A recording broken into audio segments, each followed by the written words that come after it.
really, really, really slow. So it's going to be sort of like either like if you were here for Hurricane Alicia, something like that, or hopefully not another Harvey. Now, for me, I live really close to the Meyerland area, which historically always floods. And they're still in the construction phase of doing all the upgrades, like Chimney Rock and South Braeswood, and South Rice and South Braeswood, or the Braeswood area. They're still working on bridges. So, yay. I was saying probably some areas going to flood. Not areas, but some. Well, apparently this thing right here is supposed to go like straight down the middle. So that means all these areas of red are going to be going right over Houston at the same time. Like not at the same time, but I mean they're going to be hitting one after another after another after another. And that's what made the Meyerland area flood during Oh, Harvey. Was we were in the stream of just like they call it like training storms, where they just follow each other like a train. as well, basically combo as well. Yeah, it's like if you're in a boxing match and the other dude's just hitting you, bah, bah, bah, bah, bah, bah, bah. But it's heavy showers, right? So anywhere from 1 inch to a couple of inches per hour. And at that point, and then the other bad thing, remember, is that the water's going to be pushing up from the coast, which means that the water that would normally be going down to the coast from all the raining ain't going to be able to go anywhere. So it gets stuck and it backs up. And that's what happened to us over here, south side of 610 last time during Harvey. I mean, they were airlifting people out of the neighborhood next to me. Um, um, yeah, so hopefully it doesn't get that bad. They said this thing's got like a bunch of like shear working against it, like winds blowing in with dry air. That's why it doesn't have this side set up. Oh, you got it. Let me see. yeah. This side I set like up. it. I like it funny when a guy basically put a barrier, basically a barricade around his house, and his neighborhood got flooded, while his house was the only one uh, did not got flooded and didn't need rescue. Yeah. Hopefully it doesn't get that bad. I thankfully am in the higher part of my neighborhood. There's like a small, wide 3 foot hill that like takes over some of the neighborhood. So usually what ends Oh, up my happening headphones. is it floods around us and not here. But anything can happen, and all we're doing is crossing our fingers. Okay, let's hope it doesn't happen. Yeah, let's hope it doesn't happen. Okay, so Uh, we've gone ahead and started the stream. Let me go ahead and kill the music real quick, and let's see. Whoops. Let's take this out of full screen. Drop out the track and switch the screens. Okay, so let me let these two people in.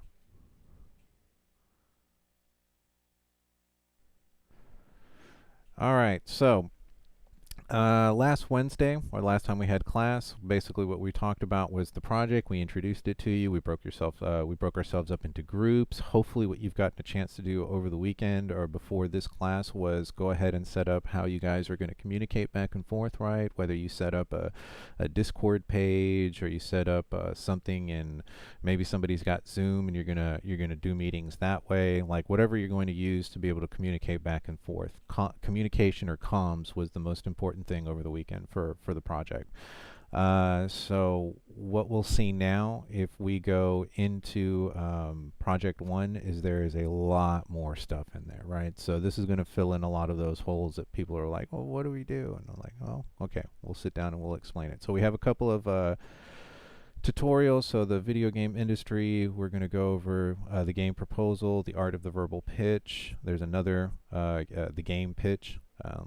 Those may be similar. I don't know. I just downloaded a bunch of stuff from last semester and put it up here, so we'll see it. Definitely the competitive analysis, the SWOT analysis. Remember, that's strengths, weaknesses, opportunities, and threats. We'll look at 8 key elements that make a good, successful game pitch. And we actually now have examples of game pitches up here. And what I'm going to do is I'm going to look for some of the student examples from previous semesters, and I might make those available up here so that you guys can see what other students have done. And then we have a couple of videos. So the pre-production problem, how to improve planning process in game design, right? So basically exactly what we're doing, right? So how do we actually make the pre-production phase work? So right now, we would be considered in the pre-production phase. We have pre-production, production, and then post-production, right? And so in the gaming, pre-production is figuring out the mechanics of your character, what your game is going to be, what it's going to look like, how many levels it's going to have, how complex it's going to be, what kind of special features it's going to have. So a lot of the stuff that we kind of talked about in making the game proposal the other day when we introduced the project, right? So that's what this will go over a little bit. And then from there we have how to be a developer 1, how to be a developer 2. We'll get more into that. And then the game designer, and then how to be a good team leader, right? So what you sort of need to do to be a producer. So basically what this does is it breaks down a couple of the roles. I've been looking for a good artist video, but I haven't been able to find it. So the developers would be sort of the people doing that would be the people putting the code together, right? So how do you fix problems? How do you look at problems? How do you make things work? The game designer is more or less how do you put all that together? And let's see. And then the leader part would obviously be the group leader or the team leader. From there, we have elevator pitch 1, elevator pitch 2. These are links to videos that give you sort of a run through of things to expect, how to set up your pitch. And remember, this is a very quick pitch. They're both kind of cheesy because they're not really geared towards gaming. It's more like geared towards business. So you got that cheesy business thing going with them. But they're kind of informative. They do have good information in them. And then from there, we actually have a video that was recorded at the GDC, which is the Game Developers Conference, and it's a guy who still works, I assume, for video games. He's a developer, and he would be actually the person that you'd be giving the pitch to. So in his experience, he's like seen hundreds of different types of game pitches from different companies that come to him looking for development deals or basically money to help them get their project off the ground. And he has 30 points that are very, very interesting as far as things not to do during your game pitch, or things to avoid, like pitfalls and things that basically make for a bad pitch, right? And then the last piece of information down here is a gentleman named David Beckett. Now this is more businessy, right? He's not really doing it for. This is more like general. How do you set up your pitch? And what he's done is he's basically got like a step-by-step sort of, you do this, then you do this, then you do this. Now he's doing it in a 3-minute pitch, right? Which would be more sort of in between the elevator pitch and but it's about setting up the ideas in the proper way, right? And so he's got 2 handouts, and those handouts sort of like give you a step-by-step. So this one right here is a link to a video which he explains, like a 30-minute video. I won't play it during class, but you can go and look at it. And then we would see, excuse me, what those the paperwork that he's describing in his video, right? So these are the 2 pieces of paperwork that would be part of that. So yeah, let's go ahead and start. Any questions before we start?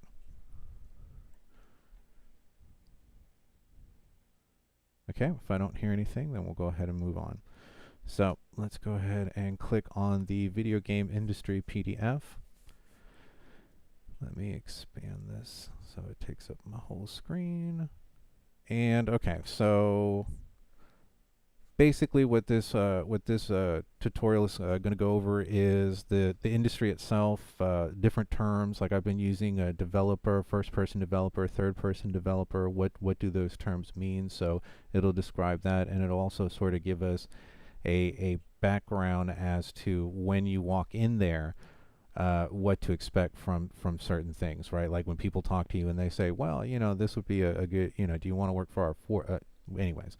So let's go ahead and start with this. So first thing that we want to do is define a publisher, because basically the publisher is going to be the company that you're going to be going and giving your pitch to, right? They're the people that have the ability to bring your market or bring your game or your product to market, right? Which is if you think about it, it's kind of weird now because everything's digital, right? There's nothing that like you can take and put on a piece of paper or on a CD or on a record that then had to be physically distributed to places, right? So if you think about books, or if you think about CDs, or the music industry, or even the movie industry, the part of it was that they would make the project work, right? They would fund the project sometimes, and then afterwards they would be the means of distribution. So they would have to take, they would be on them to make the I guess it would be the film strips if it's going to a movie theater, right? So whatever medium it's going to go to in the movie theater, I'm sure it's a lot more inexpensive now. It's probably hard drives as opposed to actual film, but they would have had to have done those prints and distributed the prints and made sure that those prints were available prior to opening day for the movie, so then that way the movie house would actually be able to do that. Now with games, that would have been, GameStop, as much as some people like or dislike that company. Some of us may have worked for that company. And the point being is that there would be a store that would allow the publisher, the distributor, to be able to put their product at a location that was close to the people that would be actually buying the game prior to everything really going on the internet now, right? So now you have a Steam account, or you're hooked up to some other type of account through your PlayStation or the controller that you're using, and or whatever platform you're on, and through there you have an account that then opens you up to being able to get the games without having to actually physically leave your house now, right? So the role of the publisher is changing a little bit, but the definition definitely would, or the definition should be, publishing is the dissemination of literature, music, and information. It is the activity of making information available to the general public.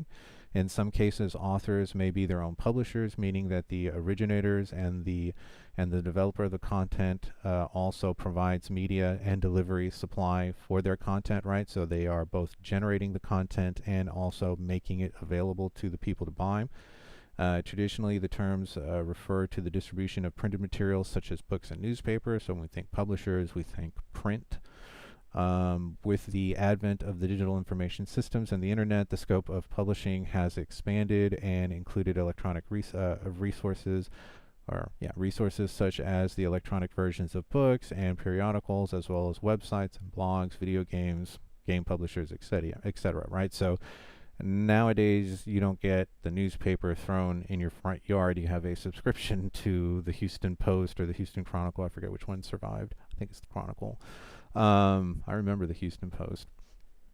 And so now it's like, if you want to continue reading the article, go ahead and pay for our subscription service, and that way you can finish reading the article, right? So the idea of publishing is different a little bit, but still sort of the same. They're bringing you information that you can't get from other sources, and if you trust their information, then you want to read more of it, and you pay for that information.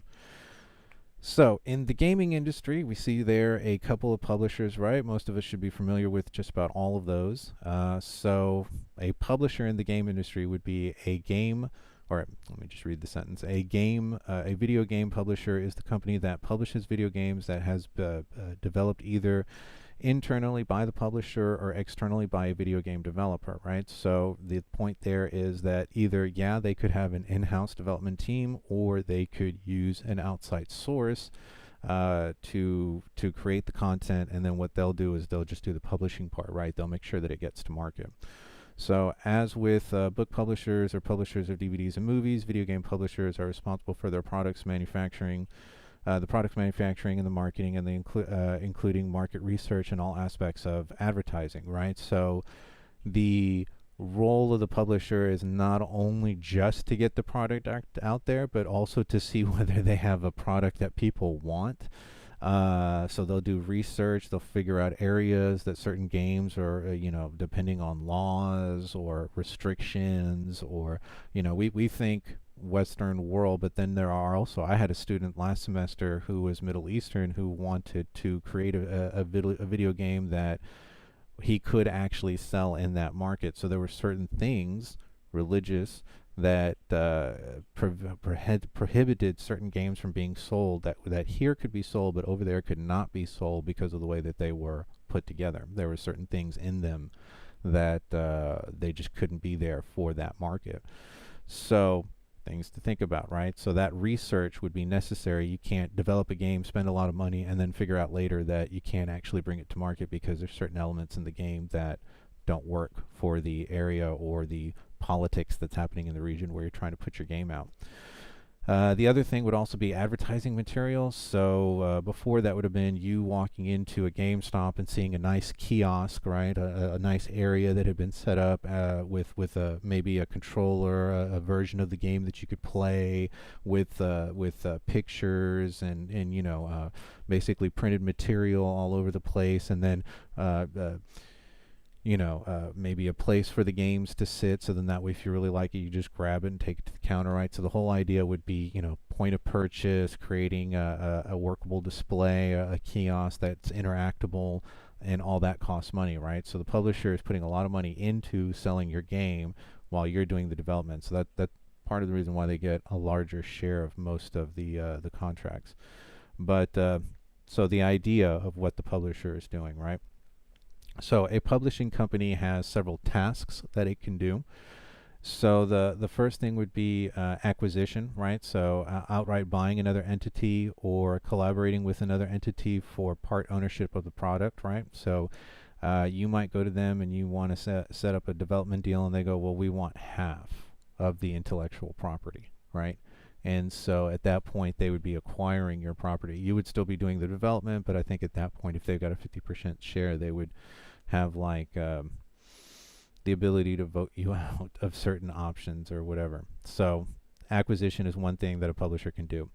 Another thing that a publisher could do is just make copies, right? So they would have the legal right to make copies of the game and be able to distribute them, right? So they have the publishing rights. From there, editing. So check final project for errors prior to distribution. So if I was a developer, I would probably have a testing squad somewhere that would be playing your game day and night, trying to run through your levels and create errors in your game, or look for logic flaws or something that would make it fail prior to it coming to market, right? So editing would be editing for us in gaming. From there, you have production, so the development of game assets, code, script, and anything related to the creation of the final purchasable game. So maybe one of the things that you work out with the developer is that they maybe have an in-house team of people that make static meshes. And they say, hey, as part of the deal, we'll have the guys work for a month on your project to make certain things that you guys need, since it seems that most of you guys are programmers and not artists, right? So instead of wasting time having you guys learn how to do that, we can just use part of our assets, right, as a developer, as a publisher, and help you out with your project, right, to make sure that you guys stay to a certain deadline and we get the project out when we need the project to be out, right? So, and that's just an example. It could be anything that that the developer might have available, or the publisher, I'm sorry. From there, printing. So for us, that would be electronic, the electronic equivalent.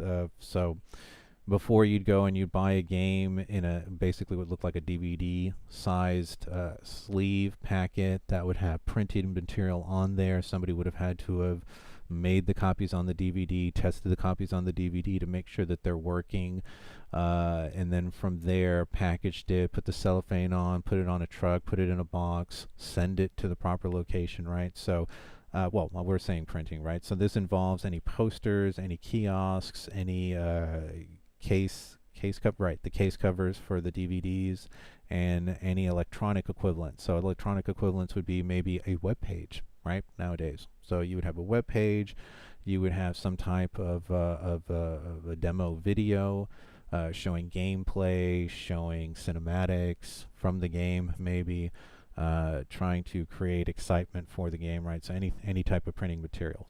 The other thing they would be doing would be marketing. So how many people can I sell the game to? How much money will it cost in advertising the game to buyers? So what they'll do is they'll do cost. They'll look at it and go, how many units do we think we could sell?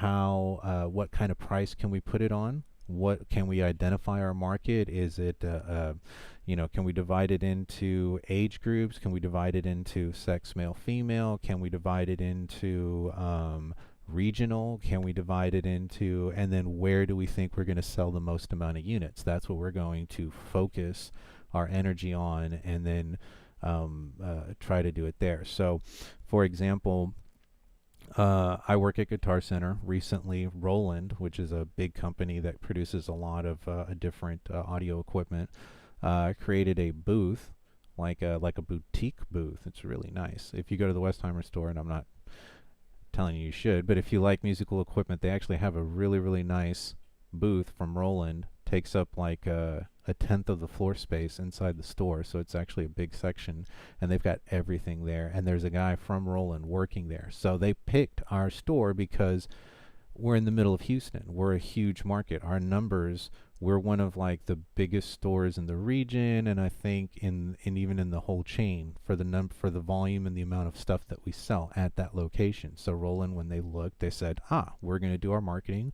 We're going to ask Guitar Center, hey, what store do you think we should do this at? Show us the numbers.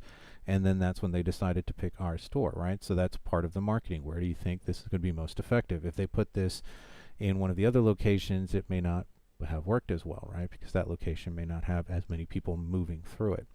So marketing. Distribution. So the actual, how am I going to get the game out to the people? How many copies do I think are going to go that would be physically bought? I think most game systems may still have DVD players or Blu-ray players or whatever a disc format that works in there. I think most of them now are completely online. So because I believe that most people have access to the internet, which is also a consideration of marketing. If we're going to make this completely online, can people in different markets actually acquire the game? Because you have to download it, and then the speeds, and people's data plans, and how do we make that work? So all that would have gone into marketing and possibly into distribution. Now, again, they would have probably have looked at major locations like LA, New York, Houston, Chicago, maybe a couple places in Florida, places that maybe have larger gaming communities, or people that, or at least larger population centers. And there maybe would have had some type of a grand opening for the video game, and then done a video, and then put that video on the website that they would have already have created, right? So publishers and different things that the publisher would be doing. All right, so other things, other functions usually performed by the publisher include deciding on and paying for any licenses used during the game, printing and possibly the writing of user manuals, the creation of graphic design elements such as the box design, etc., etc. Some large publishers with vertical structures also own publishing subsidiaries or labelers, right? So basically what this is saying is that the publisher will not only be responsible for making the game be out there, but also make sure that the game is legal, right? Let's say that you used a song and it works really well in the game for a cutscene or for a cinematic, but when you go to and you haven't cleared the copyright for that song, if that game goes out with that song with an uncleared copyright, that copyright holder could sue you, right? Because you're using their product in a way that maybe they don't want you to use. Maybe you're doing a hack and slash game, and that person doesn't like doesn't like zombies or something, right? And so they don't like the way that you've used their material, and they can sue you for all sorts of different things, right? So one of the things that the publisher will do will make sure that every element in the game is usable and free for them to use, or if it belongs to somebody else, that they have clearance to use that in their game. So whether that be for commercials, right? Because a lot of these video games will use music in the background to push their product, right? So they'll have to make sure that that music's done. any elements inside the game, make sure that code is all cleared, that it was all either developed by them or in a free-to-use format for them to use, like they purchased it from something like Unreal Engine. Let's see. Any printed materials, right? So sort of what we were talking about earlier with the kiosk, the sleeves that would go into the DVDs. There's sometimes collector editions, right? Sometimes they'll make like a very limited print of, let's say, 100 copies that come in a certain box with a certain little, knick-knack, where people will pay an extra $100, $200 for that version of the game. I Just like because. my Halo mask, my Halo helmet that came There with you Halo go. 3. There you go. Yeah. Exactly. Exactly. And that was publishers thinking, how can we make a couple extra bucks It for was only people? $170. There you go. Right. Only. Right. So that means they're doing their job pretty good, and they got a good product. And then the other thing that they will do sometimes is what vertical structuring means is a way that businesses own other businesses. So if it's a vertical structure, that means that you have a company at the very top that uses a lot of different products. And what they do is they actually own the means of creating the stuff that they need for their products. Like, let's say the printing for the outside of the box.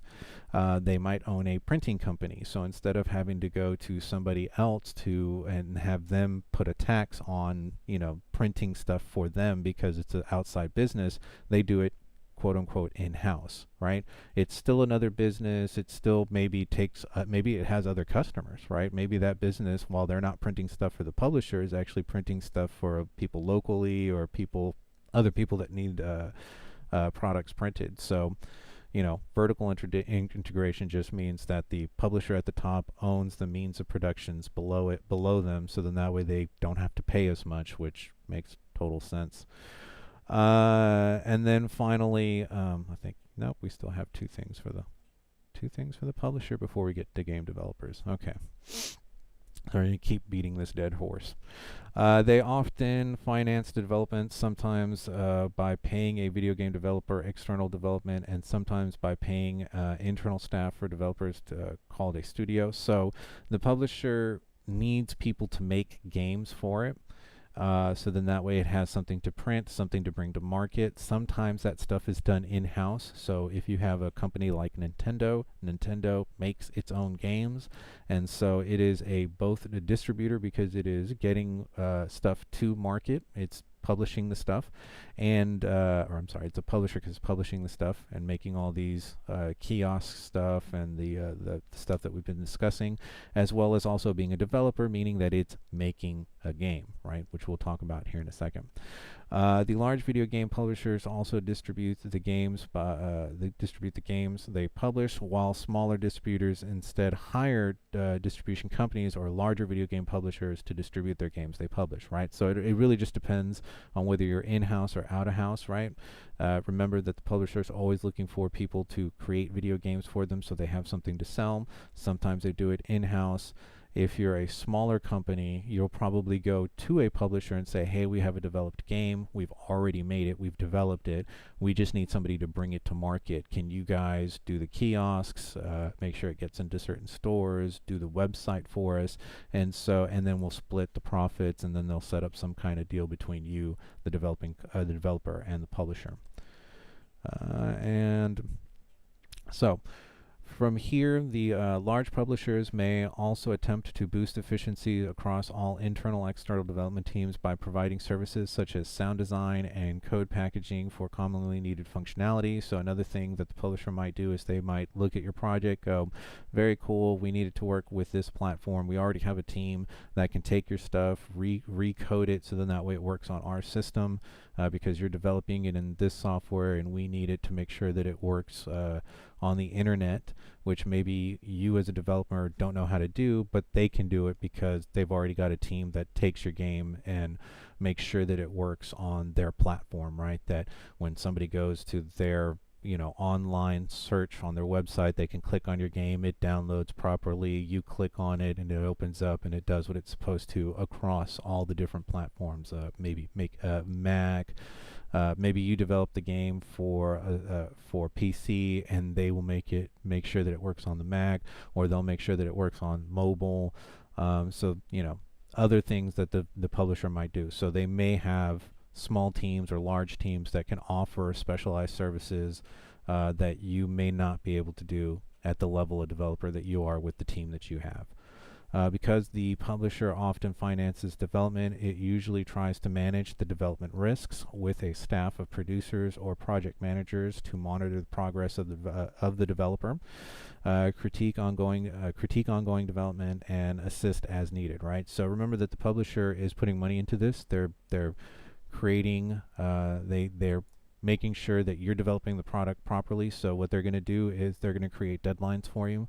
They're going to say certain things need to be done by a certain time. And if they see that you're not able to do something, they may assist you if they really believe in your product. They may, and then they may also cancel. They may say, wow, we thought one thing, you guys had a really good presentation, you did really good in your game pitch, and then as we set up development, we see that you're failing here, you're failing here, you're failing here, and even though it's a good idea, we can't continue because you're not able to, and it might be through things that are really outside your control, right? Sometimes life happens. But yeah, they would basically... Sir. Hello? Hi. Hi. Do you have a question? No, just let you know that I'm present right now in the Okay. class. Okay. Very cool. All right. Go ahead and mute yourself. And we're recording this, so whatever you missed, you'll be able to go back and watch. Yeah, I have 1 minute left because I had to quickly go and pick up my nephew from school because of this storm. Oh, yeah. No. Yeah. Go take care of your family. Go do that now before it gets crazy. Yeah, I'll go and do that now. Don't worry. Yeah. Everything's I'll try online. and get with the class through phone, but I'll just try and listen carefully, but not stare at my phone while driving. Don't do that. Don't do that. Pay attention to the road. Be safe. Everything's being recorded online. I and have then hands free, so that's why.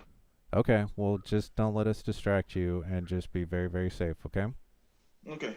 All right. So I'll still leave this on. Yeah.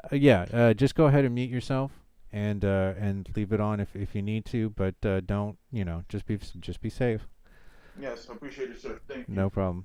All right. So they may end up, like I said, providing certain things that you need to be able to bring your product to market. Check his fucking car. Okay. And so most video games created by external video game developers are paid for with periodic advances on royalties. These advances are paid when the developer reaches certain stages of development called milestones. So basically what this means is you come to a publisher, you say, we have this great product as a developer, and you say we need X number of dollars to be able to bring this to market, or at least to finish developing our product. The publisher goes, okay, cool. They do their research. They figure out, yes, they have a good product. They can sell it. They can see a market for your game. There's nothing else out on the market that's quite like yours, and they think your game's going to be a smash hit. So what they'll do is they'll set up a timeline. They'll say, okay, we have a year to bring this to market while the game still seems like something hot that somebody else hasn't figured out how to do yet, right? And that there's not something else out on the market that looks or resembles your game. And they'll set up this timeline, and what they'll do is every time you get to one of those timeline dates and you've finished with the stuff that you need to do, they'll give you the next chunk of change that you need to be able to continue on with the project, right? So maybe what you need is the ability to work for 2 months without having to do your 9 to 5 job, right? You just sit in front of your computer day in, day out, drinking coffee, eating sugar, working on your game, right? And you and your team. And when you get to a certain stage, the alpha walkthrough, the whatever, they'll have certain dates, and they'll be like, okay, show me level 1. This is what we needed to see. Is everything working? Show me. If everything seems to be okay, they get their people to look at your version of the game. Everything checks out with them. They'll continue on, and then you'll get the next chunk of change that you need for the next couple of months to be able to operate. It was raining this morning.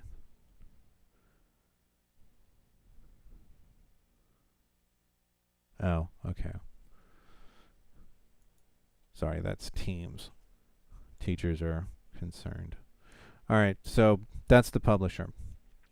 Now we're going to talk about the game developers, right? So these are the people that are directly involved with the creating of the game itself, right? So a game developer would be the staff. So there you see that's actually the Skyrim development team, right? So all of us who I would be out there, but I've been wounded in the knee. That's them. That's the people you can blame for that meme. Anyways, and I'm sure they've changed, but that was a picture that was available when I made the slides. A video game developer is a software developer. When the rain has stopped for me, blah blah blah. Okay, thank you, teams. A video. Can you guys see that? No, my cat's in the way. Fantastic. See, y'all can't see that. I'll just X that out. All right.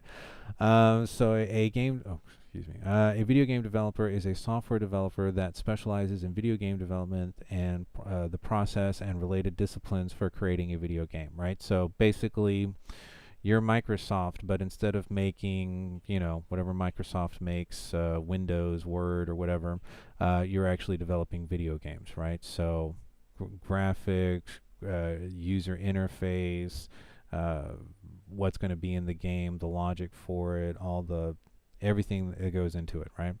So a game developer can range from one person who undertakes all tasks to a large business with employees responsibility split between individual disciplines such as programming, design, art, testing, etc. Right?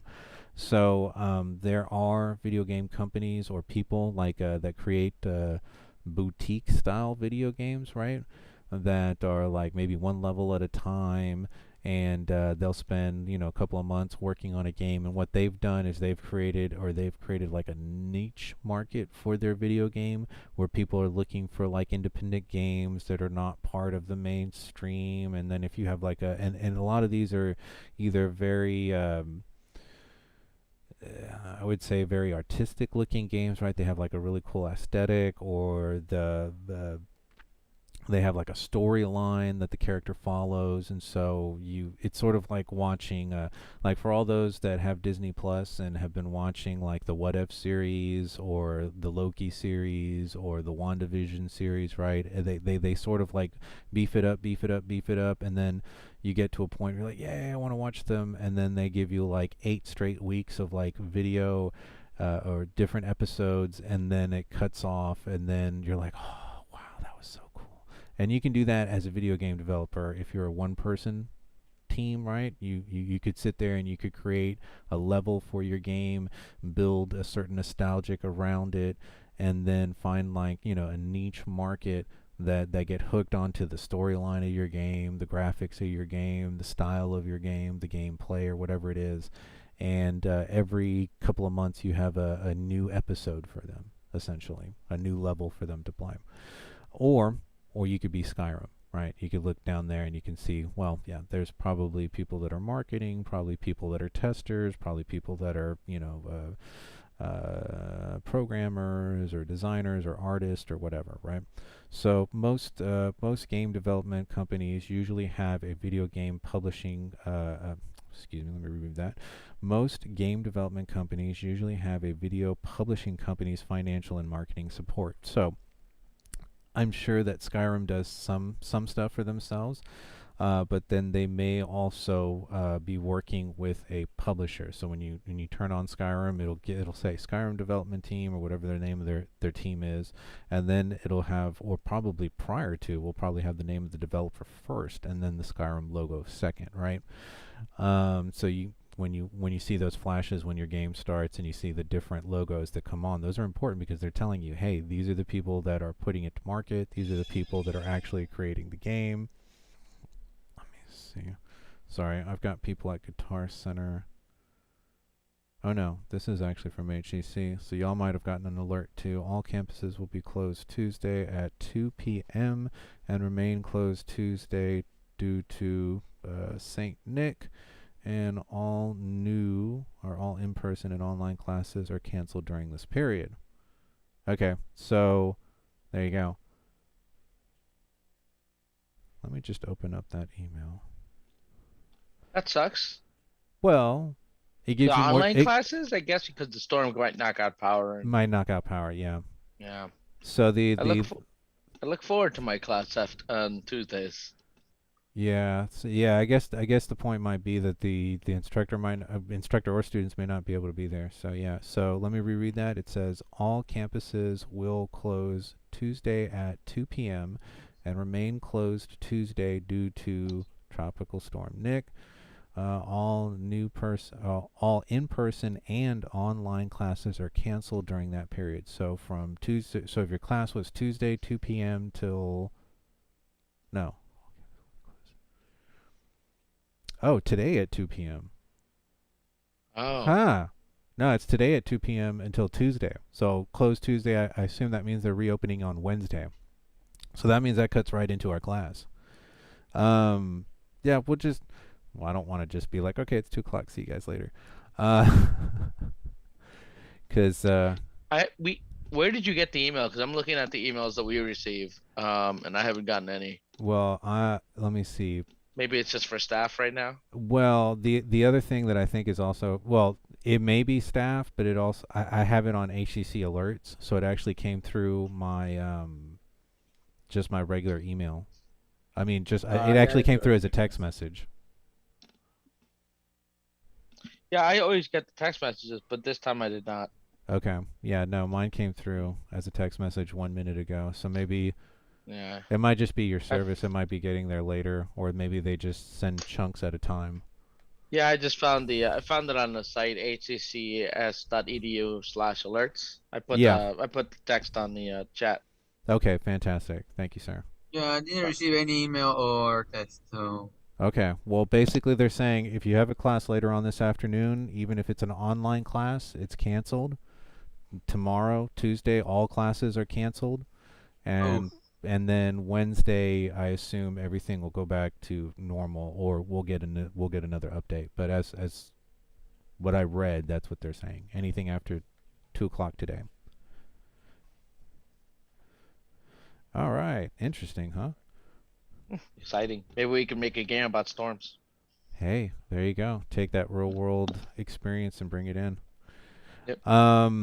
Okay, so most developers will have a publisher. Most developers are not publishers. That's why there's the distinguishing throat got.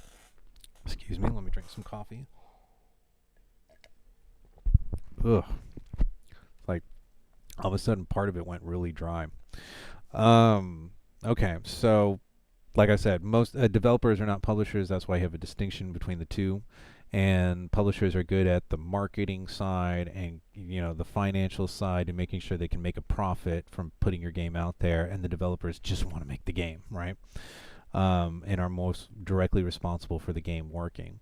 Self-funded publishers are also known as independents or indie developers and create indie games outside of the mainstream system. So you also have that. You may have somebody that's independently wealthy. Maybe they hit the lottery and they're like, oh, cool. Now I have a bank account with like $100 million in it. So let me go create my own developing, video game developer company, and then I'll publish it myself, right? So I'll get a group of people that, pay them. We'll do it ourselves, or they get financed by. I actually have a student of mine at Guitar Center who just got a church to finance him to the tune of $5,000 to buy equipment and stuff for events. So that's actually pretty exciting for him. So sometimes the money comes from you going out there and finding people that are interested in doing like have you guys ever heard of the angel investors, right? The people that look for people, the entrepreneurs, to finance them and then get a cut of the profits, obviously because they supplied the money up front. So anyways, so self-developers. So you can be a developer and a publisher and be independent. Game developer. A game developer may specialize in a certain video game console, such as Nintendo Switch, Sony PlayStation, the Xbox, or may develop for a number of different systems. So When you see one of those games that are exclusive to the PlayStation, to the Xbox, or to Nintendo, what that means is that they have signed a development deal with a publisher to be exclusive to that platform. Meaning that now people have, if they want to play your game, they have to buy that platform. Now that usually happens when you have like a really big title, and they want to make sure that nobody can play that game on other systems. Obviously, the split of that is a company that maybe has, again, is a really great game, and instead of being locked into one company, they want to open themselves up to all the different distributors, and make sure that they have the largest market possible to be able to sell their game through. Now, obviously, there's pros and cons for both. Obviously, the pro on the one side would be that you only have to develop the game for one platform. You might have a smaller market because you look at how many people own a PlayStation versus how many people own an Xbox and how many people own both, right? Not as much. Either you have one or you have the other. Maybe you have both. I don't know. But it limits, right? Now somebody, if they want to play your game, has to go buy the Xbox or has to go buy the Nintendo Switch or whatever. There may be also things like the Switch having certain controls and things that would not be available in the other two platforms, thus making your game work for their platform. Video game developers specialize in certain types of video games, such as role-playing video games or first-person shooters. So obviously you have really big titles like like Halo, right? We had that earlier. So that's a first-person shooter. The company that the developing company that makes Halo, that's the only thing they do, right? That's the only game they work on. They make new versions of Halo with new storylines and new whatever, new abilities, and then they put a new version of that game out every year, like clockwork, or every 2 years, right? They have a new version of that game or some new information or something new that's become part of that lore, that what they call canon in that game or whatever. So you can't have developers that focus specifically on one product, and that's all they do. Some focus on porting games from one system to another, or translating games from one language to another. So let's imagine you have the other deal where you're going, you're on PlayStation, Xbox, and the Switch, and you have development deals with all of them, or publishing deals with all of them. Maybe your team knows how to do this stuff for the PlayStation, but because the Switch has certain controls that you don't know how to use yet, or you don't understand how their code works for that, there are actually developing companies out there that's all they do. They don't do anything but take the code from your game that works on the PC or works on the PlayStation, and then transcodes it, make sure that all the code then works for the Xbox or for the Nintendo Switch, right? So at that point, you can be a game developing company that all you do is transcoding. Less commonly, some do software development work in addition to games. So, you may have your company, you may work for a company that part of the company does X, Y, and Z, and then the other part of the company does 1, 2, and 3. So for example, in video, I used to work for ADV Films. For those that are into anime and have been doing it for a while, you may be familiar or may have seen some ADV Films logos or screens that come up prior to the thing happening. I think ADV actually went under, so it was actually in Houston, so that's why I worked for them. But it was an anime company that would take property from I think it was Japan and Korea, and create the English version of it, transcode it and translate it, and then do the voice recording with actors, and then put it all together and make it available for the English market. And that's essentially what we did. One of our jobs there, part of it, was to translate.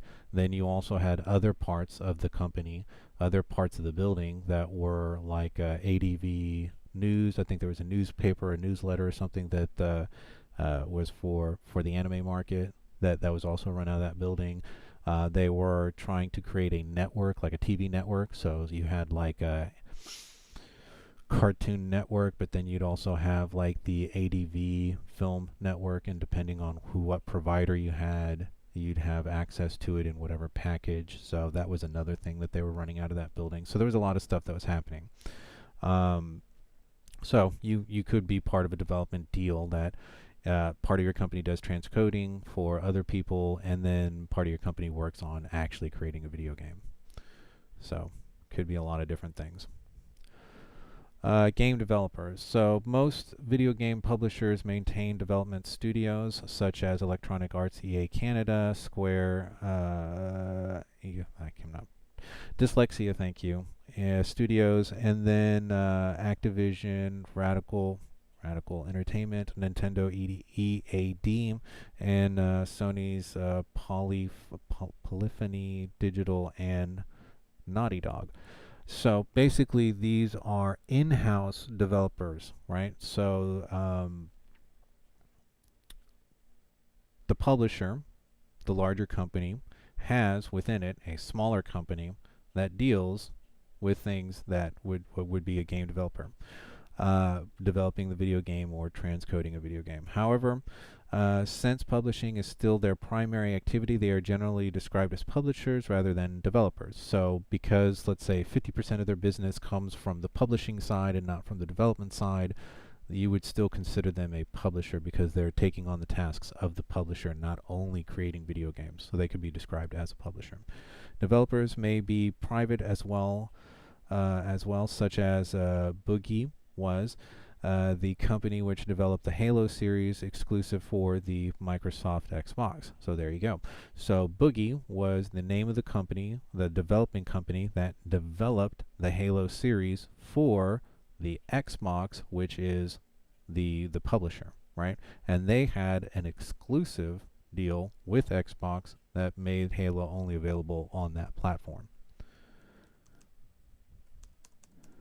So then now we get into different kinds of developers, right?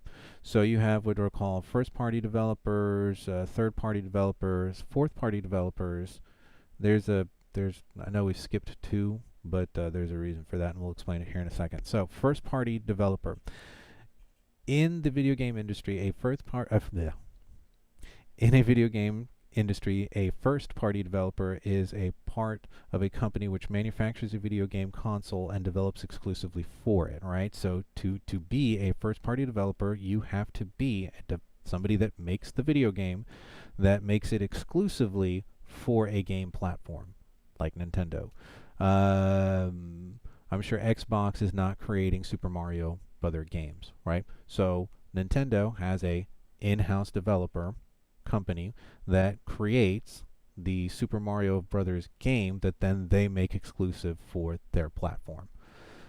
First-party developers may use the name of the company itself, such as Nintendo, and have a specific division within it, like such as Sony, which has Polyphony Digital, which is the name of their developer, right? So Sony would be the publisher and the distributor, and Polyphony Digital would be the smaller company, vertically integrated into Sony, which then does their games, right? Develops their games. Or have been an independent studio before and had been acquired by a console manufacturer such as Rare or Naughty Dog, right? So those are two companies that started off possibly as independents and then were purchased by a larger publisher or distributor. Whether by purchasing an independent studio or by funding a new team, the acquisition of a first-party developer involves a huge financial investment on the part of the console manufacturer, which is wasted if the developer fails to produce a hit video game in a timely manner, right? So time is important. The fact that you succeed in making your game as a developer is important. And that you also understand that a large financial burden is now not on you. Well, I guess it is on you because you have to come through with your game. But the people that have undertaken the finance is the developer. They're paying for the game to come to market. publishing companies like using first-party developers because it saves them from having to make royalty payments on the game's profit. So, if the easiest way to explain this would be what happens with music. Like, let's say you're a guitar player, and somebody comes to you and says, "Hey, I want you to play some guitar for me on a song that we're going to put out." You have two options as the guitar player. One option is you get paid right then and there, right? So basically, they pay you $200 to come in and drop some licks on their song, and then from then on, they no longer owe you anything, right? Because they've paid for your time and you've provided them a service by playing your guitar for them. Now, you could also say, "Hey, I want points on the album," right? You could say, "I want a certain percentage," points being percentage. So I want 1% on the album. So if you guys make $100, I want $1. If you guys make $10,000, I want $100. If you guys make $1 million, I get 1% of that, right? And in that case, you don't pay them up front, but then you have to pay them on the back end, right? So instead of paying up front, you pay on the back. So that's why a lot of publishers want to purchase developers, because then they're paying them a salary, and they're not paying them points on the back end, so they get to keep all the profit, right? Because they're paying you a salary. So that's I assume would be the preferable deal if you're a publisher. But the reason why you end up as a first party developer, and they're saying there, either they create their own company, vertically integrated, or they buy somebody out and make you first party. From there, we have a second-party developer. A second-party developer is a colloquial term often used by a game enthusiast and media to describe a game studio who took development contracts from platform holders and produced games exclusively for that platform. So basically, this is a first-party, and that's why I said there's really no second-party. But basically, what they're saying here is, if you were your own development company and you now have, that means you have sole control over your product, you don't have people like looking over, you're your own company, right? You pay your own employees, you're not asking them for money. You just have a deal with them to exclusively create for their platform in exchange for, whatever they're going to give you. So you are independent, but you only work with one publisher, and you make games only for their platform. As a balance to not being able to release their game for other platforms. So basically, they're saying, "Hey, we know that you're not going to be able to put it on another platform, but we're going to give you a higher royalty rate, right? So if you develop only for us, instead of giving this much money, you're going to get this much more money, right?" And so they're bribing or incentivizing you to develop only for them. These studios may have exclusive publishing agreements or other business relationships with platform holders, but maintain independence.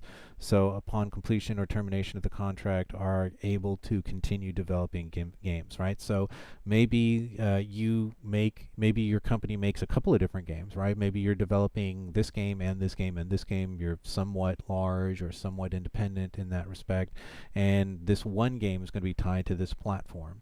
But the other games or other development projects that you're working on, you still have complete control over that because you're your own company. You're not working exclusively for the publisher.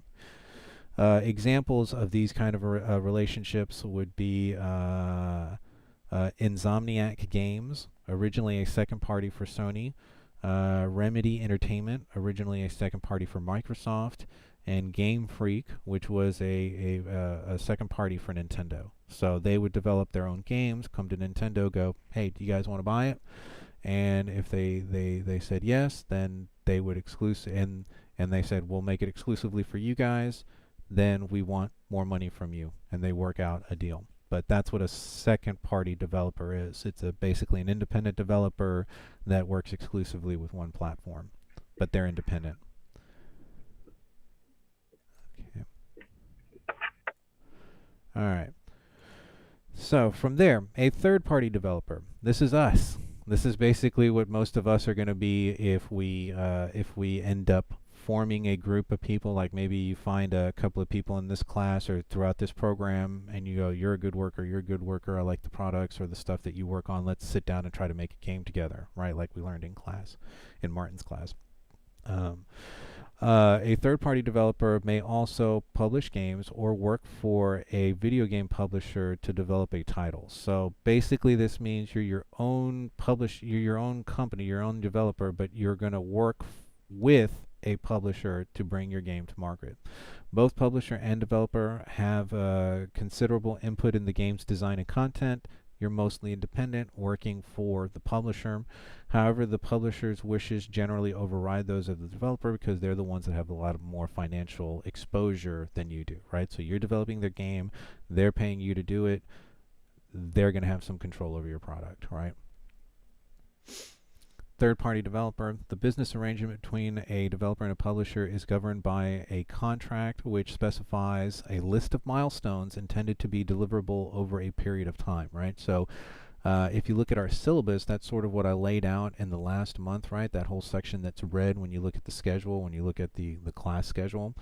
You'll see that the last section there is red. And what that means basically is that that's sort of what I'm going to do. That's sort of our relationship right now. You guys have broken up into groups. You're a third-party developer. You're going to be working on your own game, and you're going to be working with me, the publisher, to make sure that you stay on time, that you have the stuff that you need, that you're going to be able to hit the milestones or the deadlines that we've made sure that we have to be able to have this ready by this date, so then that way this can be done, so then that way this can be done, so that way we can bring your game to market. So let me go back to this. So by updating its milestones, the publisher verifies that work is progressing quickly enough to meet its deadlines and can direct the developer if the game is not meeting expectations. So for example, let's say I'm a developer. I also have a printing company that's going to print your stuff. But you haven't decided what your character is going to look like. So I have a schedule that printer has given me, that there's certain stuff or certain printers that they're going to have available to run your product at a certain time, because they also have other contracts that they're working on. So your run takes 12 hours to make because we need to make so many copies of the DVD cover for your game. Well, if you haven't finished the work on the DVD cover, I can't get the printer to print it because you aren't ready and it hasn't cleared, and we haven't made sure that everything is cool with financial, cool with legal, to make sure that there's no copyrighted images anywhere in your game, make sure that all the stuff's on there. Financial will have to send you a UPC for your product, right? That will also have to be part of your image.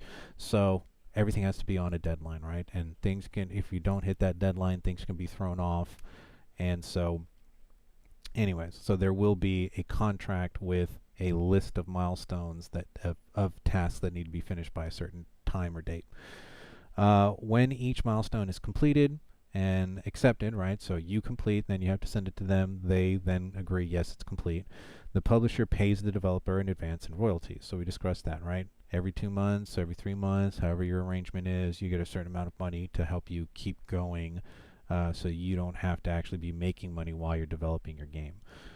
Successful developers may maintain several teams working on different games at different times, right? So just because I'm you could be a developer that's big enough to where you have actually different teams working on different products at the same time, which is essentially, maybe you have an artistic team that's working on this, and then all your coders basically have finished all the coding. The most important coding now, it's just adding it to the level. So half your team isn't as busy as it would have been. They can start working on another project, right? Because otherwise you're paying them to just sit around. They need to be working all the time. If you're a company, you don't want people getting checks for nothing. Generally, however, a third-party developer tends to be a small, close-knit team, right? So we saw the Skyrim team. There was probably, maybe 40 people in that image, 50 people in that image, and that's the whole team, I think. That's their, their Christmas card picture, whatever. people that do that. You have a relative somewhere that takes a picture of their family with the Merry Christmas or Happy Hanukkah thing on it and then sends it to everybody. Anyways, so a third-party development is a vital sector. Since small developers may be dependent on income from a single publisher, one canceled game may be devastating for a small developer, right? So you've got the deal, you're working with your publisher, everything's okay, and then all of a sudden you have to cancel your game because something happened, you had a fire, there was a flood, Hurricane Nicholas or whatever comes and floods you out, and now you can't deliver on your game. Well, that could be devastating for you as a small business, right? All your stuff was in, all your investment was in that. And, excuse me, too much talking. So now that you've canceled your game, the reputation of your company is hurt, right? Because the developer or the publisher may not want to work with you again. It's a small world when it comes to this, right? There's only so many companies doing things. There's only so many large publishers. I mean, we saw earlier Xbox, PlayStation, Nintendo. And I'm sure they all talk to each other. They all go to each other's conferences. They all go to, wherever the GDC or, wherever their game conferences are. They all talk. So it's a small-knit community, and some people have worked for one company and then moved to another company. So they're still in touch with people from the other company. Happens in film also. Film's a small world. Audio is a little bit bigger. There's more companies out there. More, what would they call it? Labels. Because of this, a lot of small development companies are short-lived, right? So I'm sure you guys have seen numbers if you follow what's going on in business. Out of so many small businesses that open, X percentage of them close within the first year, X percentage of them close within the second year, X percentage of them close within 5 years, and then the longer you run, the less of them there are. It's just statistics, right? So third-party developers break up, they form other groups, they create another, they work with other people, maybe develop another game. They're not very long-lived. A common exit strategy for a successful video game is to sell the company to a publisher, becoming an in-house developer. So as a third-party developer, so what sort of the way that you survive your company going extinct is being bought out. Because now, instead of having to figure out how you're going to pay everybody, you got the publisher paying your salary, right? So now you can just focus on your game instead of having to do the business side of it too, right? Instead of having to do payroll and all that, you can get somebody else to do that. So getting bought out sometimes is a good thing, right? You get an lump sum of money. They own, quote unquote, 50% of your, or up to a certain, they have to at least own 50% of your product to have, full control over the company. So you get paid out, which is great sometimes. In-house development teams tend to have more freedom in design and content for a game compared to a third-party developer. So the easiest thing to think of is think Disney and Pixar, right? Pixar is its own company. It is separate from Disney, but they exclusively create content for Disney. But they have a lot of control over their products, right? So things that would not be allowed by Disney because of their family-friendly stuff can be hit upon in the Pixar stuff because Pixar is its own company, even though it's under the umbrella of Disney. The Lucas stuff now is under the umbrella. Marvel is now under the umbrella, right? So Disney is sort of like racking up all these smaller developers, people that are actually creating content, right? And then from there, keeping them under the umbrella of Disney. And in their case, the model is the Disney Plus. They want content for their channel, so they're going to buy up the most lucrative stuff that's out there, pay big bucks for it, and then hopefully get enough people that. And they got me with all the Marvel and the Star Wars stuff. So, yeah, I pay my $6 a month or $7 a month for Disney Plus. And I can't wait till Wednesday to see the next episode of the What If. All right, so being bought out. What's that? You seen the Zombie Yeah, I've watched all of them. I hate zombies, so I really didn't like the last episode. But yeah, still very good. That's the most famous comic from that series, the What If series of I, comics, the zombies episode. dude, The I zombies. I watched Night of the Living Dead when I was like 3 years old, and it like I petrified watched me. it. So I It was had pretty cool. yeah, no, I watched it too. I just like the other ones, like the T'Challa one. I watched the Star Lord one. I watched like 3 or 4 times. The one with Doctor Strange, I watched 3 or 4 times. Like the zombie one, I watched once. I was like, okay, good, I got it. Yeah, it's zombies. Yay. I personally hate zombies. That's like my least favorite monster.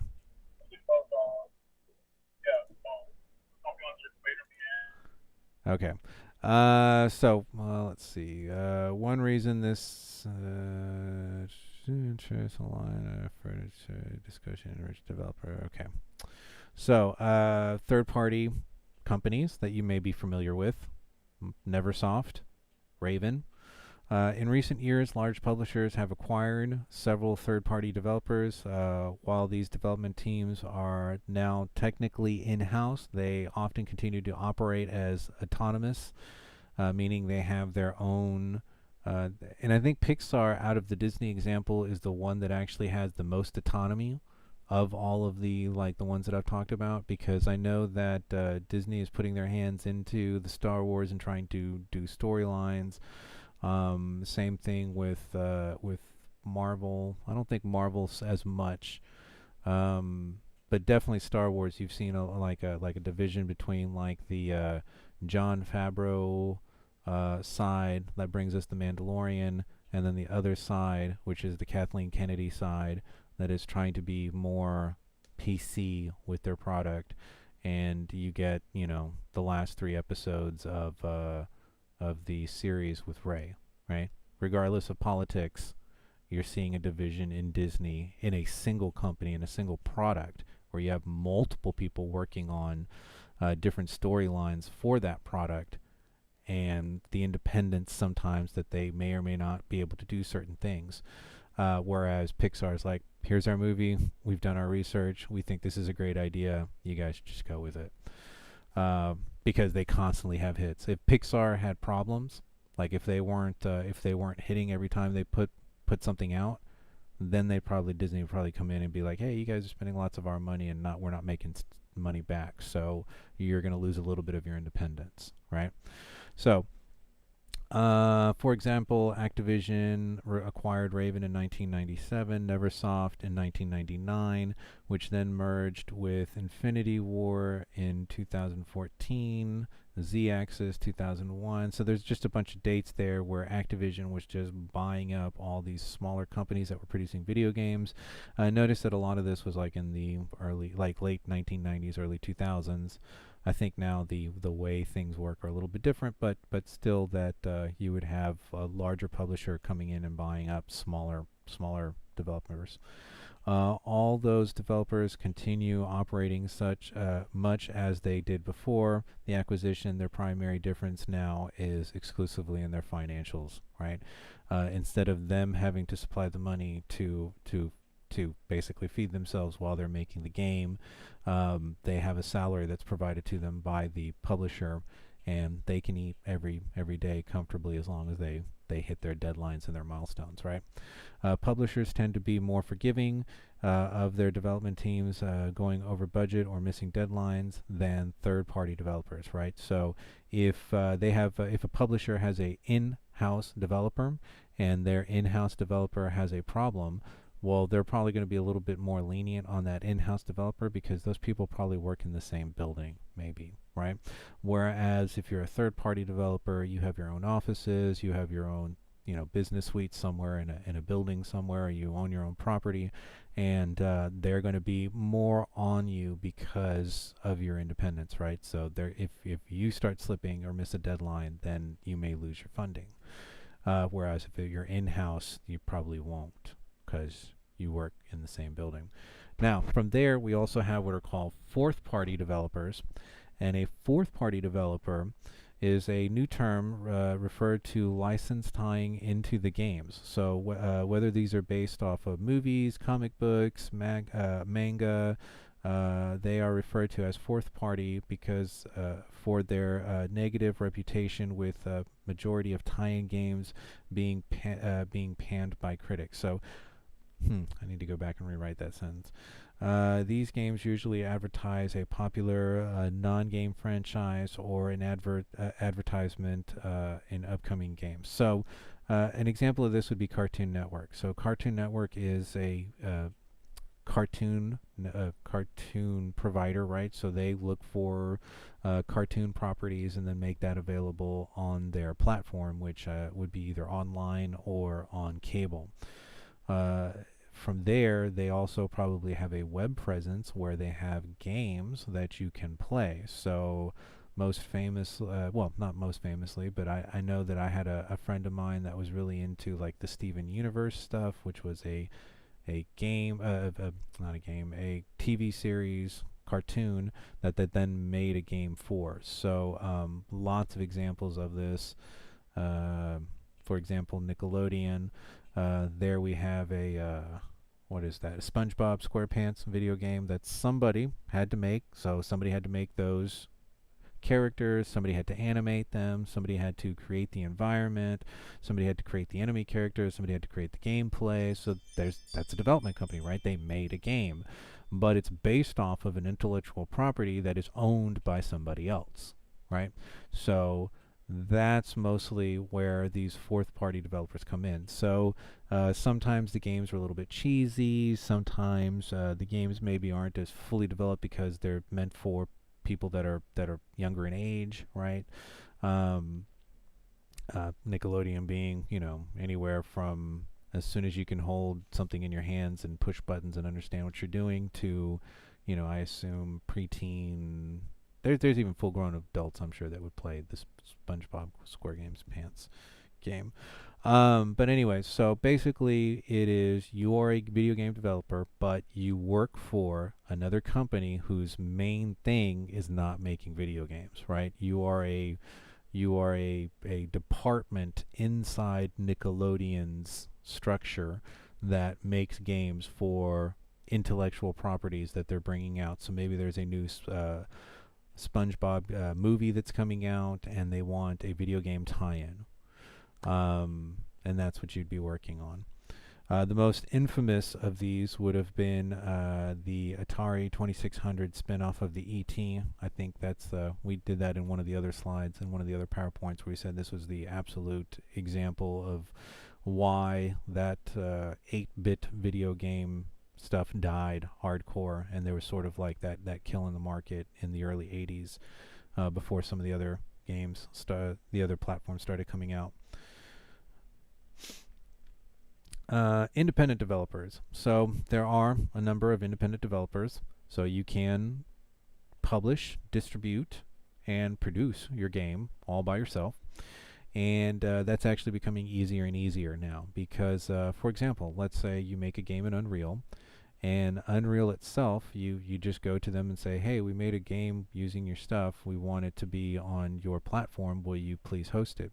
I'm sure that a lot of you get that little flag that shows up on your bottom right-hand side of the screen every time a game becomes available or something like that through Unreal, right, where it sends you a notice on your computer and says, hey, this game's available for play. I turn that off. Yeah, well, I leave mine on because sometimes there's some interesting stuff there and I want to know what's going on. But yeah, that does show up, and they are a distributor, and at that point you can use their online web presence and their built-in audience to try to sell your game, which was produced using their system, even though you guys don't have a formal contract when you were doing your development, right? You did your development, you created the game, you did your own testing, you did your own marketing, and now all you really need is somebody to put your game out there. Now, you could also bypass all of that and just have a website where people can go and play your game from, right? So that's also a possibility, right? So you can be completely outside the system. Some of these developers self-publish their games relying on the internet and word of mouth for publicity, right? As I just said, you have your own website and you make a big enough fuss that people know who you are. Without the large marketing budgets of the mainstream publishers, their products may receive less recognition than other large publishers, such as obviously the big three: Sony, Microsoft, and Nintendo. With the advent of the digital distribution of inexpensive games on video game consoles, it is now possible for indie developers to forge agreements with console manufacturers for broad distribution of their games, which is what I just explained, right? So you develop your own game, you come to Steam and say, hey, our game works on your platform, will you host it for us? Just make it available so people can go to that platform and actually download it, pay for it. Y'all get a cut, and we keep whatever we keep, right? Whatever our deal ends up being. There's a couple of examples of some independence there on the side. Now, from here, we're going to start talking about the team itself, right? So if we're talking about a development team, inside the development team, there are certain things that we would see. So the development team can range in size from small groups making casual video games in like to housing hundreds of employees and producing several large titles at the same time, right? So development team can be very, very tiny, one person, two people. I guess to be a team you need to technically be two people, to really, really, hundreds of people. Some members of the team may handle more than one role. So you may be a developer and a project manager, you may be an artist and a developer, you may be a level designer and an X, whatever. Teams can range in size from two. Like I said, you need at least two to be a team, up to hundreds of members if you have a company big enough. The most represented are artists, followed by programmers, then designers, and then finally audio specialists. With two or three producers in management. So basically, as far as the scope of how many people are going to work there, if you had to put it on a pyramid scheme, right? The bottom being the most number of workers, then in this group, and then this group, and then this group. Basically, you're going to have mostly artists. Then you're going to have a smaller group of programmers. Then the designers, the people that are working on the level design. Finally, audio specialist, like somebody doing dialogue, sound effects, music. That'll be even smaller group of people. And then finally, you'll have your management team, which will be the smallest, and then up at the very top of your pyramid, right? That would be the top of the smallest group of people at your business or your development team. These positions are employed. As full time. Other positions can be testers, can be part time, right? So let's say you have a group of artists, and you have a company that's 100 people. 50 of those people are artists. Maybe you've got a title, and then some of the time you don't need them, so you've got them on part time. Then you have other people like your managers that are probably there full time. They're probably paid to be there all the time to be managing all the different products, right? So as you go up the pyramid, you're probably going to become more full time. As you go down the pyramid, you'll probably become more part time. As an example, not always the case, but definitely for a manager and artist, seems to be that way. Salaries for those positions can vary depending on both experience and the location of the employee. An entry-level programmer can make on average around $70,000 annually, and experienced programmer can make on average $125,000. Now that also depends on whether you live in California or you live in Texas, right? Because the cost of living in California is so much that those people actually get paid more because they're compensating for the fact that things are so expensive in that area, right? Whereas if you're a development team and you have an office in California and in Texas, probably the people in Texas are getting paid less because it actually translates into more money for them, right? The things cost less here, property is less, the cost of living is less, food is less, electricity is less, so you don't have to pay them as much, and it feels like you're paying them more, right? So, and then also your level of experience, right? If you're coming into the company and you're leaving college and this is your first job and you have never worked on a project before, they're probably going to pay you less because you're untested. Whereas if you're a veteran and you've worked on this project, and you say, oh, well, I was a lead programmer on this, and you're like, oh, really? Wow, that was a great game. Yeah, we really want you. They might be willing to pay a little bit more for you, right? So development teams. Titles. The designer. A game designer is a person who can play, conceiving and designing the rules, the structure of the game. The development team usually have a lead designer who coordinates the work of the other designers. They are the main visionaries for the game. One of the roles of a designer is to become a writer often. One of the roles of a designer is being. Sorry, my dyslexia is kicking in. Just bear with me. One of the roles of a designer is being a writer, often employed part-time to conceive games, narrative, dialogue, commentary, cutscene narratives, journals, video game packaging, content, etc. So basically, they're sort of like, if you compared it to a movie, they're the script writer. They're the visionary, the person who sort of developed all the characters, put their roles together. This person is this to that person. Luke, I am your father, right? That sort of stuff. So they're writing the game's narrative, the dialogue, the what your characters are doing. So they're designing that part of the game for you.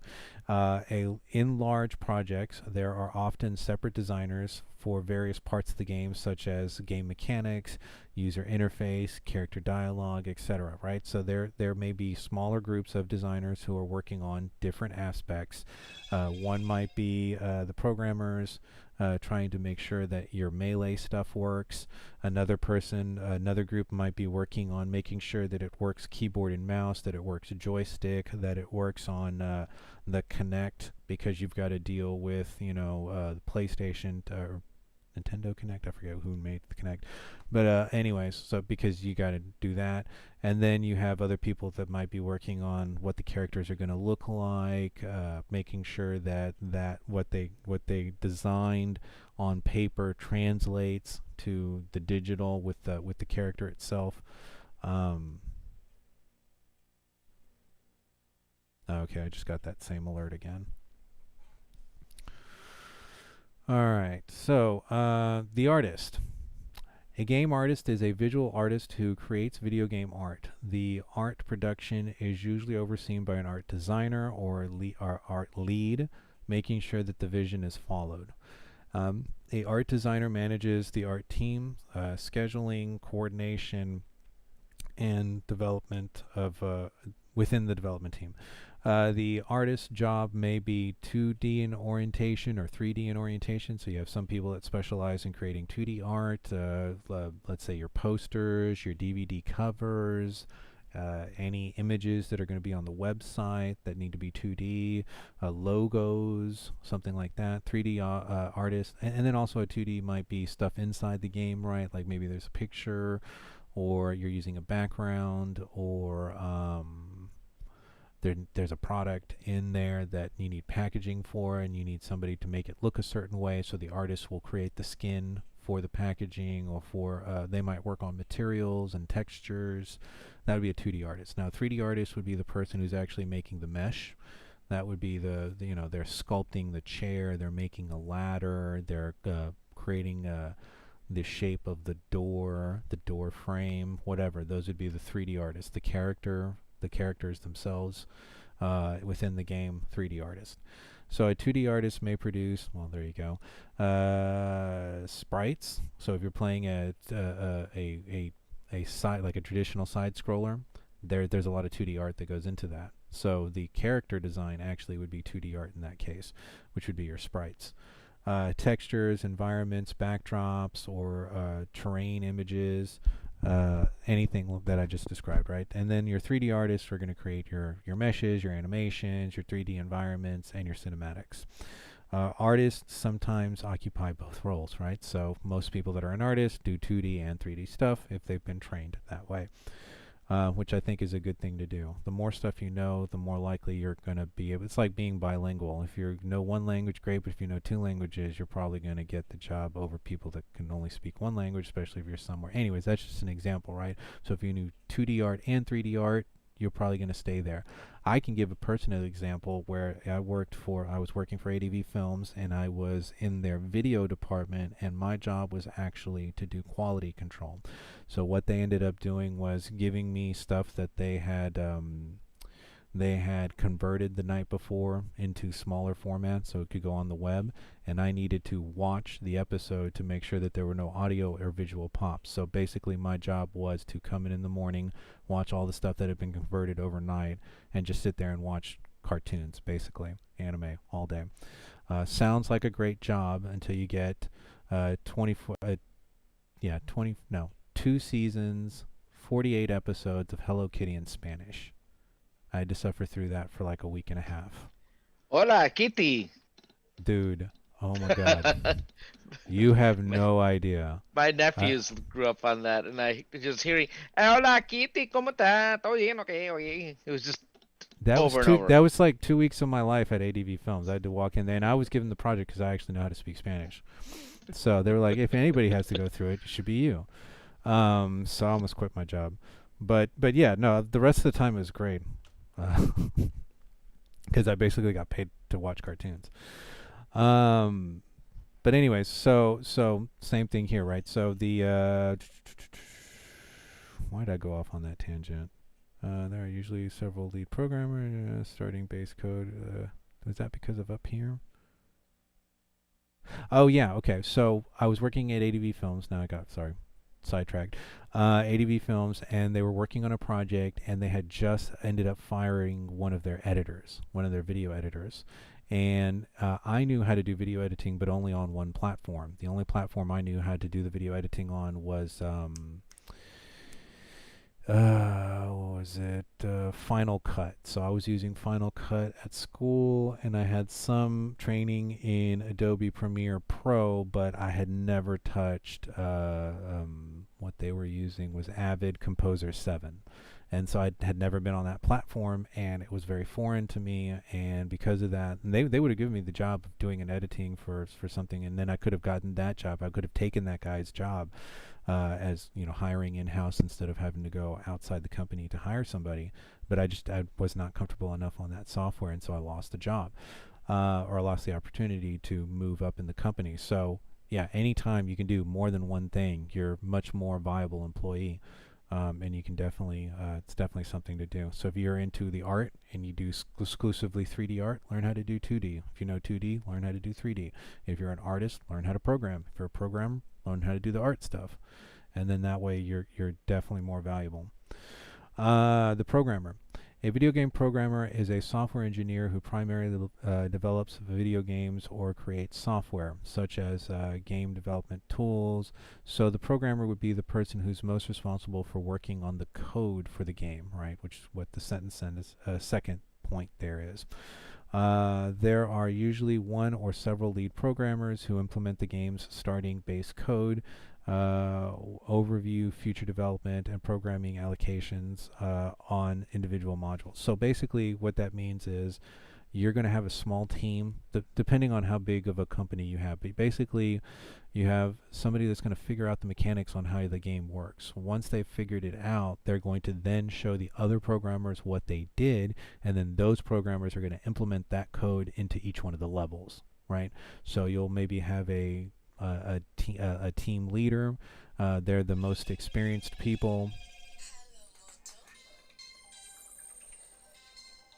No, sorry, that's Pennsylvania calling. I'm sure I don't need to answer that. Don't you love those random weird calls where it has the name of a state instead of somebody's name as the person calling you? Anyways, so they may have a lead programmer. That lead programmer is sitting there working out the really hard details of what's going on. They may work with a small team to get everything functional in like a demo level, and then once they've got it working on the demo level, they'll, like I said, show that to the other people who then implement it into the game.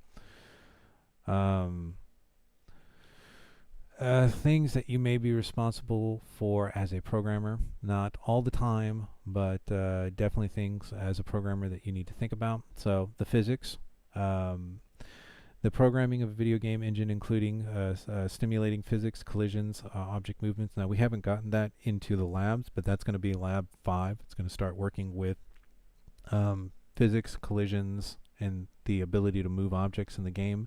Right now, you know those white cubes that you bump into in the game and they move around, whereas your geometries don't move around. There's actually a way to change that in the game to make the object more or less susceptible to gravity, make the object lighter or heavier, so then that way it takes more force to move the object. All that would be the physics, the collisions, and the object movements within the games. Now, a lot of that is done by, like I'm saying here, the game engine, right? So Unreal Engine is actually creating that for you. You don't actually have to do any of that programming. It's available for you already inside the game. But there might be some cool stuff that you want to do, like you might want to create, maybe you're creating a game that's in outer space that's taking place in a space station, and one of your key features is that every once in a while, or when you get to certain stages in the game, the gravity gets turned off or the gravity gets turned on, and then you can use that as a mechanic inside the game, right?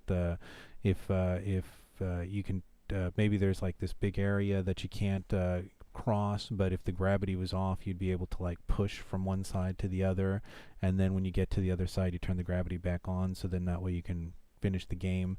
But then you have a MacGuffin where you have to like get some kind of a battery that's somewhere else in the level, which is obtainable prior to you turning the gravity off, so you got to get that first to make the gravity thing turn on and off. Anyways, so physics could be a part of the game. AI, producing computer agents using game AI techniques such as scripting, planning, base ruled games. Got notification online classes are postponed. Yep, that's true. So what does this mean? In lab 5, we're going to actually start programming our own enemy characters. And so how does the enemy character move towards you? Under what conditions do the characters move towards you? Do they only move when you walk into a certain zone? All those things are things that the programmer will have to deal with, right? So how does the AI of the game work when the enemy characters are coming towards you, or there might be other things in your level that you need certain things like a platform. Maybe there's a platform that moves up and down, and so you have to create the AI for that platform to work. Graphics. Yeah, okay. Graphics, the managing or graphical content utilization and the memory considerations, the production of graphic engine integration of models, textures to work along the physics engines, right? So basically what that means is as you get materials from your artists, you're going to place that, or they're going to have placed it on their static meshes, and then as that stuff comes in, as you saw in one of my FYI videos, right, where you can actually go into the material and reduce its texture quality or its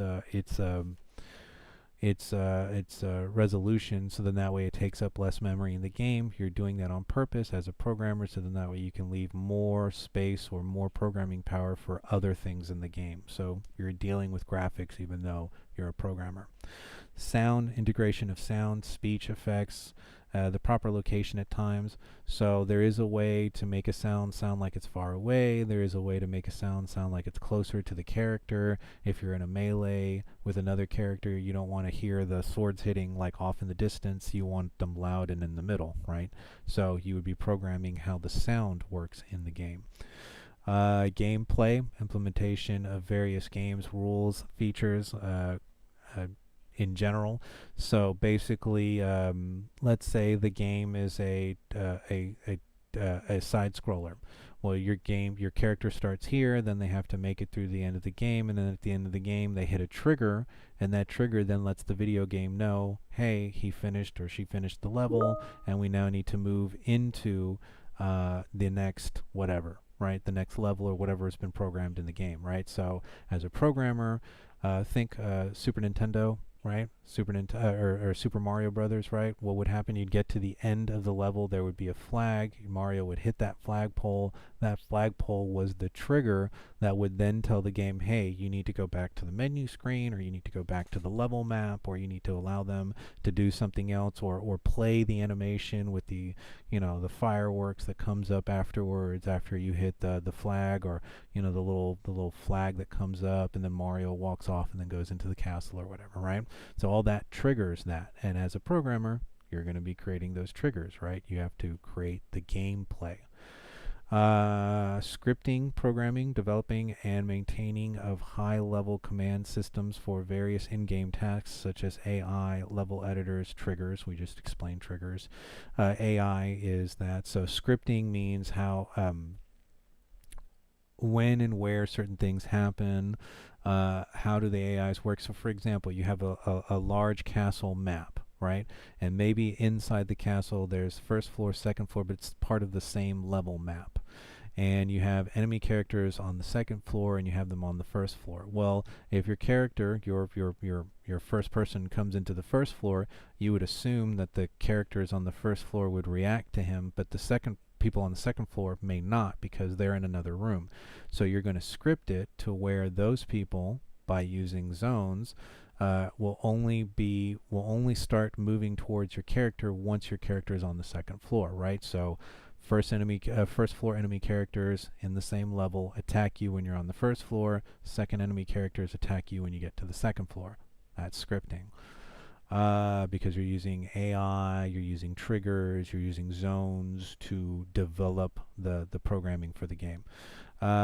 User interfaces. So for us, more recently, this could be things like heads up. Well, user interfaces means like your heads up display. Like maybe you have a map in the corner of your game, and that map is showing you where the enemy characters are, and sort of a view outside of your view of where things are coming. That could be a heads-up display. A heads-up display could be a list of the number of bullets that you have left and grenades. A heads-up display could be your how much life you have left, or how much magic power you have left, or how many bottles of magic potion you have left, or whatever, right? Menus would also come into this, pause menus, things like that. So anything that would be an element that the user would interface with the game to create certain instructions, those displays you have to program. Network communications, this is definitely not us, but did I miss one? Input processing. How's the game going to be played? A keyboard, mouse? Is it going to be on a joystick? Is it going to be in are you going to be using a visor, what are those things now? The Oculus or something, right? You'd be using something like that. So how is it going to interact with that? Input processing, so the player inputting data into the game, and how does that affect things in the game? Network communication. If you're playing a game online, you have to deal with network stuff. You have to make sure that your game's within a certain tolerance or a certain bit stream, so that your player can play the game. Maybe things get preloaded, right? So the game gets preloaded. You have to create those packets, make sure that those packets go over. If you're playing a multi-layer game where multiple people are playing the same level at the same time, you're in a raid party and you're doing something. That networking, the communications between the people talking, their video or whatever, that needs to be present in there. So network stuff. And then finally, game tools, the production of tools to accompany the development of the game, especially for designers and programmers. So anything that will help any other members of the people that you're working with do their job better, then those would definitely are things that you would be responsible for. A level designer. A level designer is a person who creates the levels, the challenges, or mission for computer or for video games using a specific set of programs, right? So basically, you have gotten from the artists what they have been able to develop. And it's going to be in this kind of an environment. We need this. All that's there. And then you've gotten the programmers to give you the code that you need, right? And so the level designer will take all the different elements and sort of start building it together. So this is sort of what a video editor does in a movie, right? You have the actors that go out there, they do their acting. You have people that go out and shoot the movie, right? You have people that go out and create the props and all that. And then at the very end, all that stuff comes together. And as an editor, you got to cut, paste, put those clips together in a certain order that then creates the movie, right?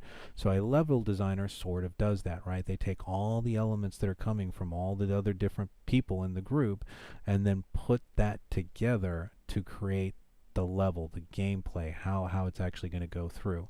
Fun job. I actually like level design. That's if I had to do anything, that's what other than audio, because that's what I'm specialized, that's what I'm trained in. But if I had to do any other job, it would be the level design. I love putting levels together, taking what other people have given me and then arranging it in a certain way that makes it fun to play. Development team. So another thing would be an audio engineer. Audio engineers are technical professionals responsible for sound effects and sound dyslexia. Positioning? Anyways, basically what I'm saying there is any dialogue, any sound effects, any music that's going to be used in the background, the audio engineer is going to be the person that should be creating or making that available for you. They sometimes oversee voice acting, sound effects, asset creation. So if you have a character, they have a voice part, that voice is obviously not available as a sound bite anywhere else. You have to get somebody to come in. Actually, one of the coolest jobs that I got to work on was there was a local group that was, do you guys know who Jason David Frank is? You have to be kind of my age. Jason, Isn't he a Power Ranger? Yes, he is the Green Ranger. He lives in Houston, and he actually has two dojos that you can go to and I guess do karate with. And one of our students actually ended up doing a video job for him because they weren't only just a game developer, they also did video work, and convinced Jason David Frank to do a game. And we actually had a couple of people from HCC working on it, and myself included, and I got to do all the voice recording for him. So I got to meet Jason David Frank. We got to set up in a studio, and I ran the lines. I actually wrote the script for the first version or the second version of that game. I think they made another script, in which case I think they went because of his schedule. I couldn't be there, and he had to do it on location, I think in Mexico. So they needed his voice done by a certain time. He found a studio down there, and then they did the second script with him there. But I did get to work with him, which was actually kind of interesting. He was great. He knew he had been, he had delivered so many lines and been in that role so many times that he just hit it like a professional. It's amazing. Anyways, composer who creates. So you could also be a composer, and that would be the person that would be doing the musical score, right? Would actually be creating the music for the game. In my role in that game, that was also one of the things that I did because I also do music production. So not only did I do the voice acting for that game, or not did the voice acting, but did the recording for the voice in that game, but also created the original music set for that game. And a lot of the time, these are not in-house people, right? So a composer of music you're not usually going to find an in-house composer for this. You're usually going to go to some small independent studio or somebody that you like and get them to write music for you. So, for example, I think in the it's one of the Disney Plus series. They did a lot of robotic sounding stuff. I think it was the Loki series where they actually went and found a composer group, like a group of people that were working with specifically lots of synthesizers and things like that to create the weird sounds that you heard in the Loki series when they were in the TVA, or stuff like that. So there was they hired somebody else to come in and write the music for them, and that's very typical. on projects, or you do buyout music. You find music that's already been produced and you get the right to use it. Finally, you're going to have testers. The quality assurance is carried out by a game tester.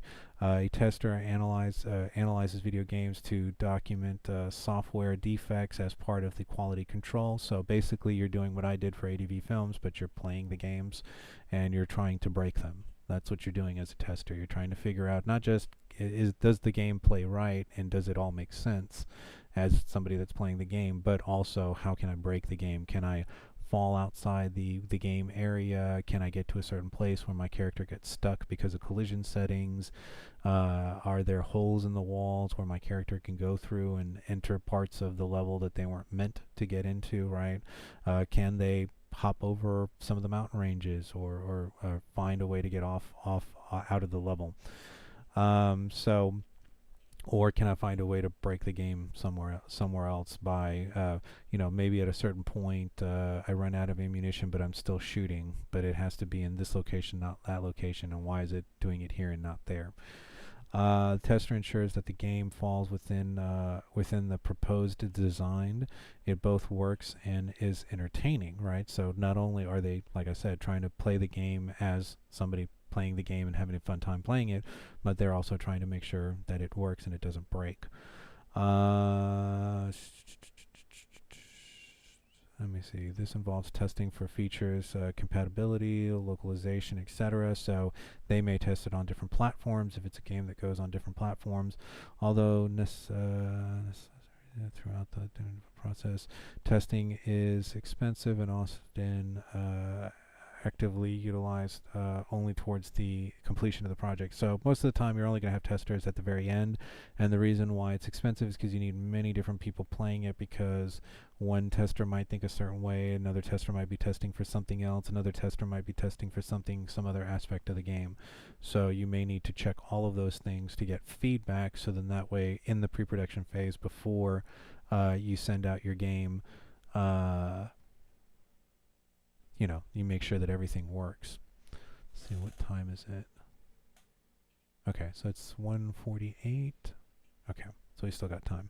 See how many more slides I got. Got a lot of slides.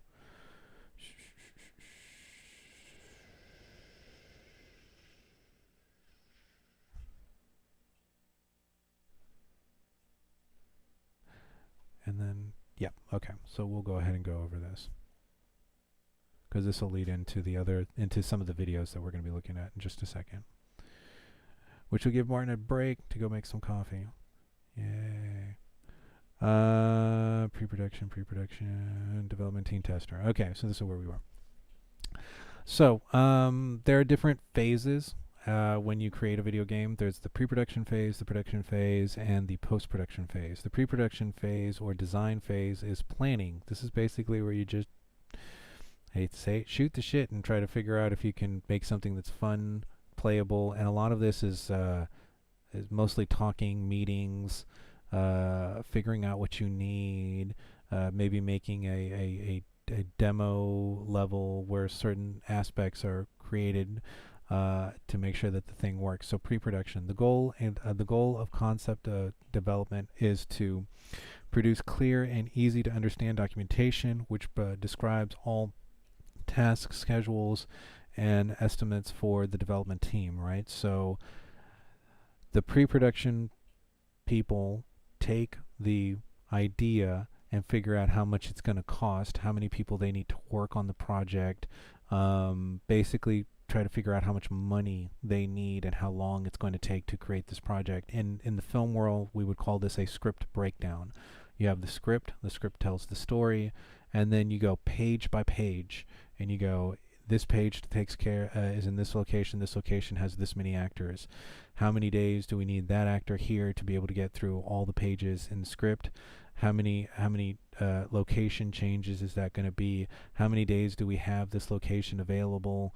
How do we get those people scheduled on this day and know their lines for that day? And so it's crazy how much like planning goes into this, right?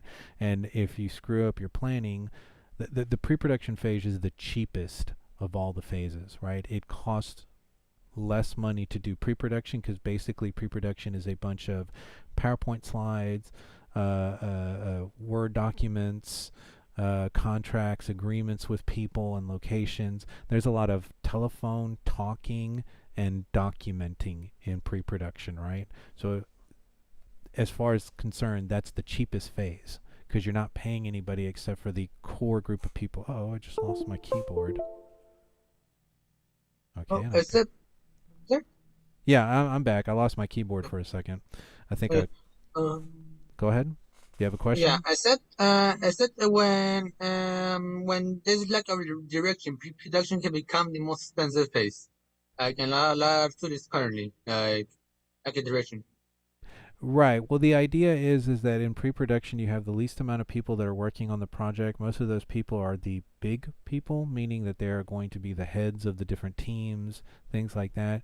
So generally when you move from pre-production to production you actually have to hire the crew, you have to hire the people, you have to rent the space, you have to have the computers, you have to have the software. In pre-production you don't need any of that, right? So production is the most expensive phase. Pre-production is generally your least expensive. Have I heard the nightmare with BioWare, like what happened with Anthem, and as well currently what's happening with Ubisoft with Skull and Bones? Right. And again, to general specifics, I would have to see what the reason why they were having problems. But generally, bad pre-production leads to production problems. So if they had a bad team that did pre-production, then when they actually get to the making of the game part, because pre-production means we're not working on the game. We have not started production on the game. As soon as you hire the people and you create the departments and you have the computers and people are actively working on the game, then it moves from pre-production to production. And in production, that's when you can have a lot of problems if you didn't do a good job in pre-production. Yeah. In their cases, it's basically bad leadership. The same will happen with Cyberpunk 2077? 2077? Yeah, that's what I'm saying. Is generally bad pre-production leads to bad production. If I would rather spend 3 years in pre-production and 1 month in production than spend 1 month in pre-production and 3 years in production. Do you see what I'm saying? You want to spend the most amount of time in pre-production because it's the cheapest. And it's where you can get most of the stuff figured out. And really all you're doing... For example, let me give you this as just a weird example, right? Let's say Trent Reznor, right? Trent Reznor is the lead for Nine Inch Nails. Now, he does all of his own music. He doesn't have other musicians that are working with him. He's the drummer, he's the bass player, he's the guitarist, he's the singer, right? So he does everything. Now, when he goes out and does a concert, he needs to hire other musicians because he can't play everything at the same time and sing and do everything, right? So at that point, he has to hire a crew. When that crew gets hired, he has to start paying them. So if at that point his concerts aren't going on, then he's losing money. But in the pre-production phase, when he's in his studio writing, he can go to his drum kit, play the drums, and he can go over to his bass, pick up the bass, play the bass, then he can go over to his synthesizers, play the synthesizers, and that costs him nothing but the food that he ate that day and whatever it costs to run his studio, right? So pre-production is always going to be cheaper than production. And you're also going to have the least amount of people working at that point. So the pre-production design phase. The concept documentation can be separated into 3 phases: the high concept, the pitch, and concept, or I guess that's different ways to say it. However, there is no industry standing meaning convention. For example, one company may refer to the pitch document as a game proposal, while other companies refer to the concept documentation as the game proposal. So that's the same thing.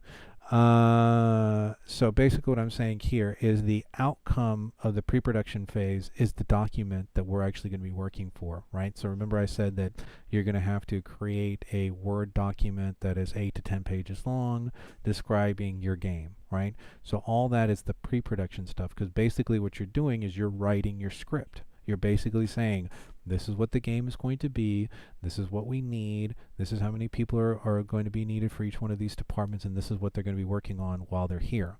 And you've created a business plan for your game, right? And that's basically what the pre-production stage should be. You're designing your business so that when you start production, everybody knows what they're supposed to be doing. The late stage in pre-production may also be referred to as proof of concept or technical review when more detailed game documents are produced. So basically, this would be the development of, let's say, at first what you have is you have the idea, then that goes to paper, then maybe somebody will create a test level to see if the ideas that you want work and whether it's fun to play. So that would be like a proof of concept or a technical review where you're technically putting the level together, seeing if those elements work, and then from there you can take that, show it to your development or your publishing company and try to get them to start funding you. So sometimes pre-production is done before you have a development deal with the publisher. I'm back from picking up my nephew. Awesome! Yay, you're safe. I'm glad. And nephew is safe. Yes. Yay. So I was in the car at the time. There was a long line, so I was feeling a little bit bored. Okay. Well, good. Even I'm out of glad. the boredom that I incidentally ran over the bus with the stop signs. I'm like, oh my gosh. Yeah. Especially with the rain and everybody being all hectic trying to pick up their kid earlier. I'm sure that was a nightmare. Wow. All right. Well, good. You only missed a bit then. Yeah, but you'll go back be able to watch that. I might watch it on the YouTube video. Just quickly doing absolutely. some plates right now because my cousin will be home with the youngest one. Oh, lovely. So then you're going to have a full house. Yeah. I don't want her to complain that I'm not gotten the plates done. Well, make sure you got lots of food because I don't know what tomorrow's going to look like as far as being able to get to the store. I don't know either. All right. I'm going to meet you real quick, okay? I'm going to go back to the PowerPoint. But I'm glad you're okay. Yeah. Go back to the PowerPoint. Okay, so generally this leads to a playable prototype, right? So this is something that you would then go show the developer, the publisher, and show them, hey, we've got this actually working. Pre-production documentation. So the document, right? When we look at the document, there should be certain things that should be in there: the high concept, the pitch, the conceptual documentation, the game design documents, and then the prototype, which would be that playable version. So high concept is a brief description of the game. The high concept is a 1 or a 2 line responsible for the question, what is your game about, right? So when somebody says, so if I were to go to somebody and say, hey, I want to make a movie, they'd say, what's your movie about? Because they want to get an idea of, is it this, is it that, is it this? And really what you need is like a 1 or a 2 liner, like a zinger, that you can give people that you can say every time and you have it prepared. Oh, my game is this. It's the high concept. Now, sometimes this can be seen as the what's the thing that I'm looking for? What's the actual phrase? The tagline, right? So, for example, let me pull up a website here. Now, you guys can't see this. I'm going to do it on my own. I'm going to pull up a famous movie taglines. I'm going to give you guys a couple of taglines. I'm going to see if you guys can figure out. I see most famous movie taglines. 40 of the greatest taglines ever.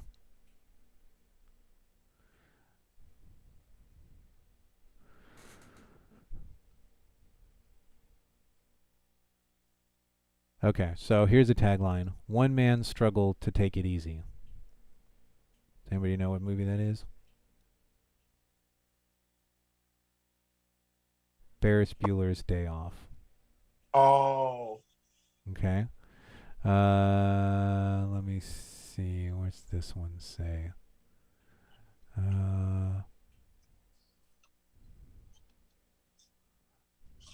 Check in, unpack, relax, take a shower. I don't know. Psycho. No clue. Oh. Check in, unpack, relax, take a shower. Psycho. Oh. Okay, here's another one. This is probably easier because it's a newer movie. In space, no one can hear you scream. That would be Alien. Aliens, right? And you see how that... Alien. Yeah, Alien. Yeah, that was before we had Aliens. But yeah.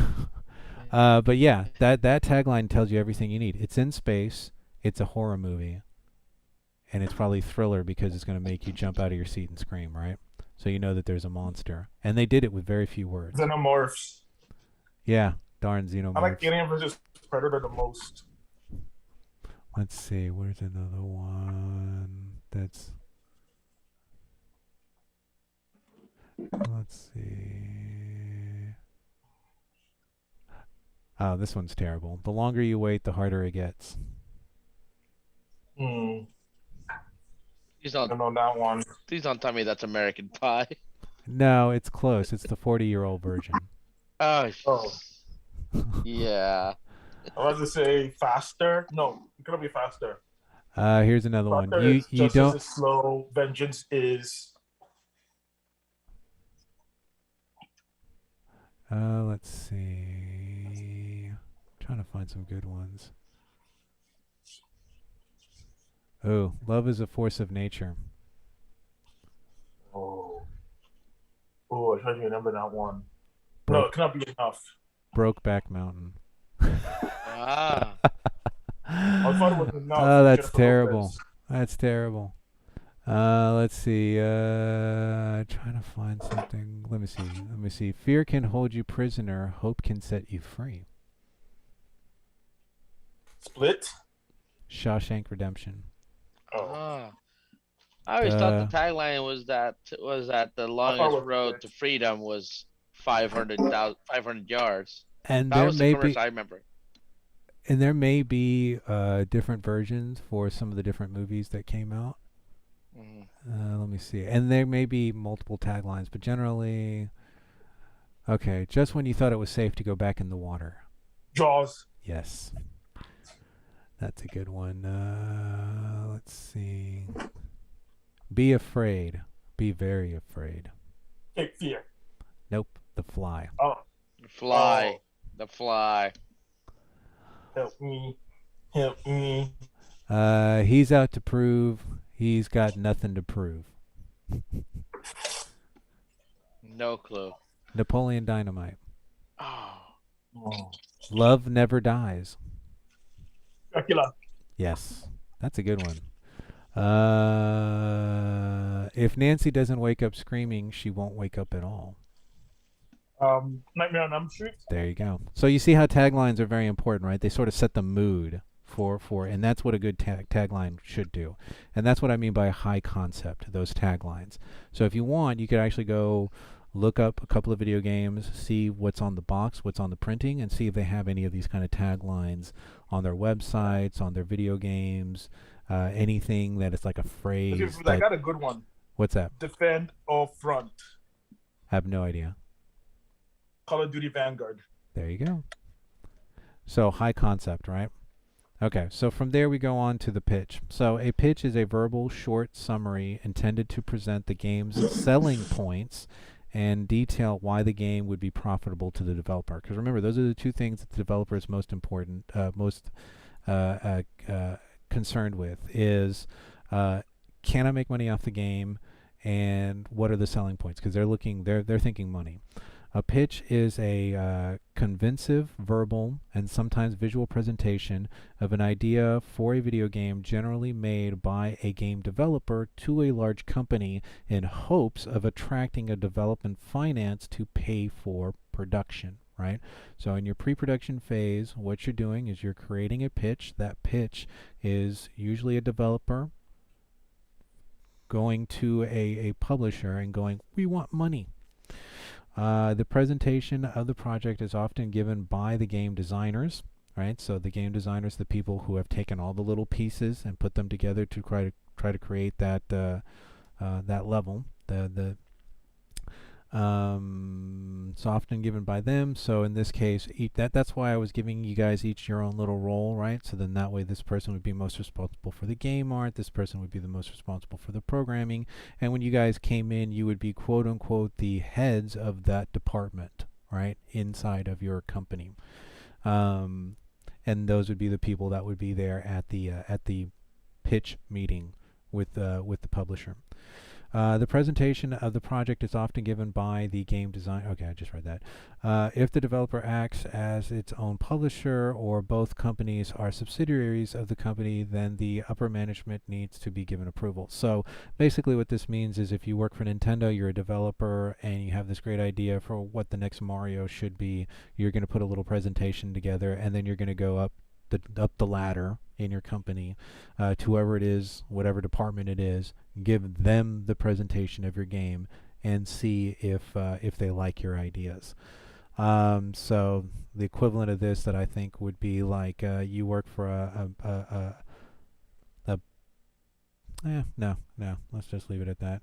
Basically, you work inside of a company that develops and does the publishing, and you need to just get approval from somebody higher up to go forward with the development of that game. Concept document, the document. So the actual document, the Word document, or in this case now it's going to be printed because we're going to be in class prior to the date that the project is due. So I think the week after we get there, project 1 is due, or the document is due, which I think now is probably a month from now, so you have a month to work on this. Concept documents include all of the following produced about the game. So the high concept, the game's genre, the gameplay description, the features, the setting, the story, who the target audience is, hardware platforms, estimated schedule, marketing analysis, team requirements, and risk analysis, right? So the high concept we've seen, game genre, first person shooter, game description, whatever you're going to come up with for your game. The key features would be that. The setting would be, time-wise, where are you? Are you medieval? Are you modern? Are you futuristic? Is it on a space station? The storyline is John Doe has woken up in space. He doesn't know where he is. He's on a shuttle. He's got amnesia. He's trying to figure out what's going on, and then the storyline. And then you get into the gameplay. And so you've set up a sort of like a background for them.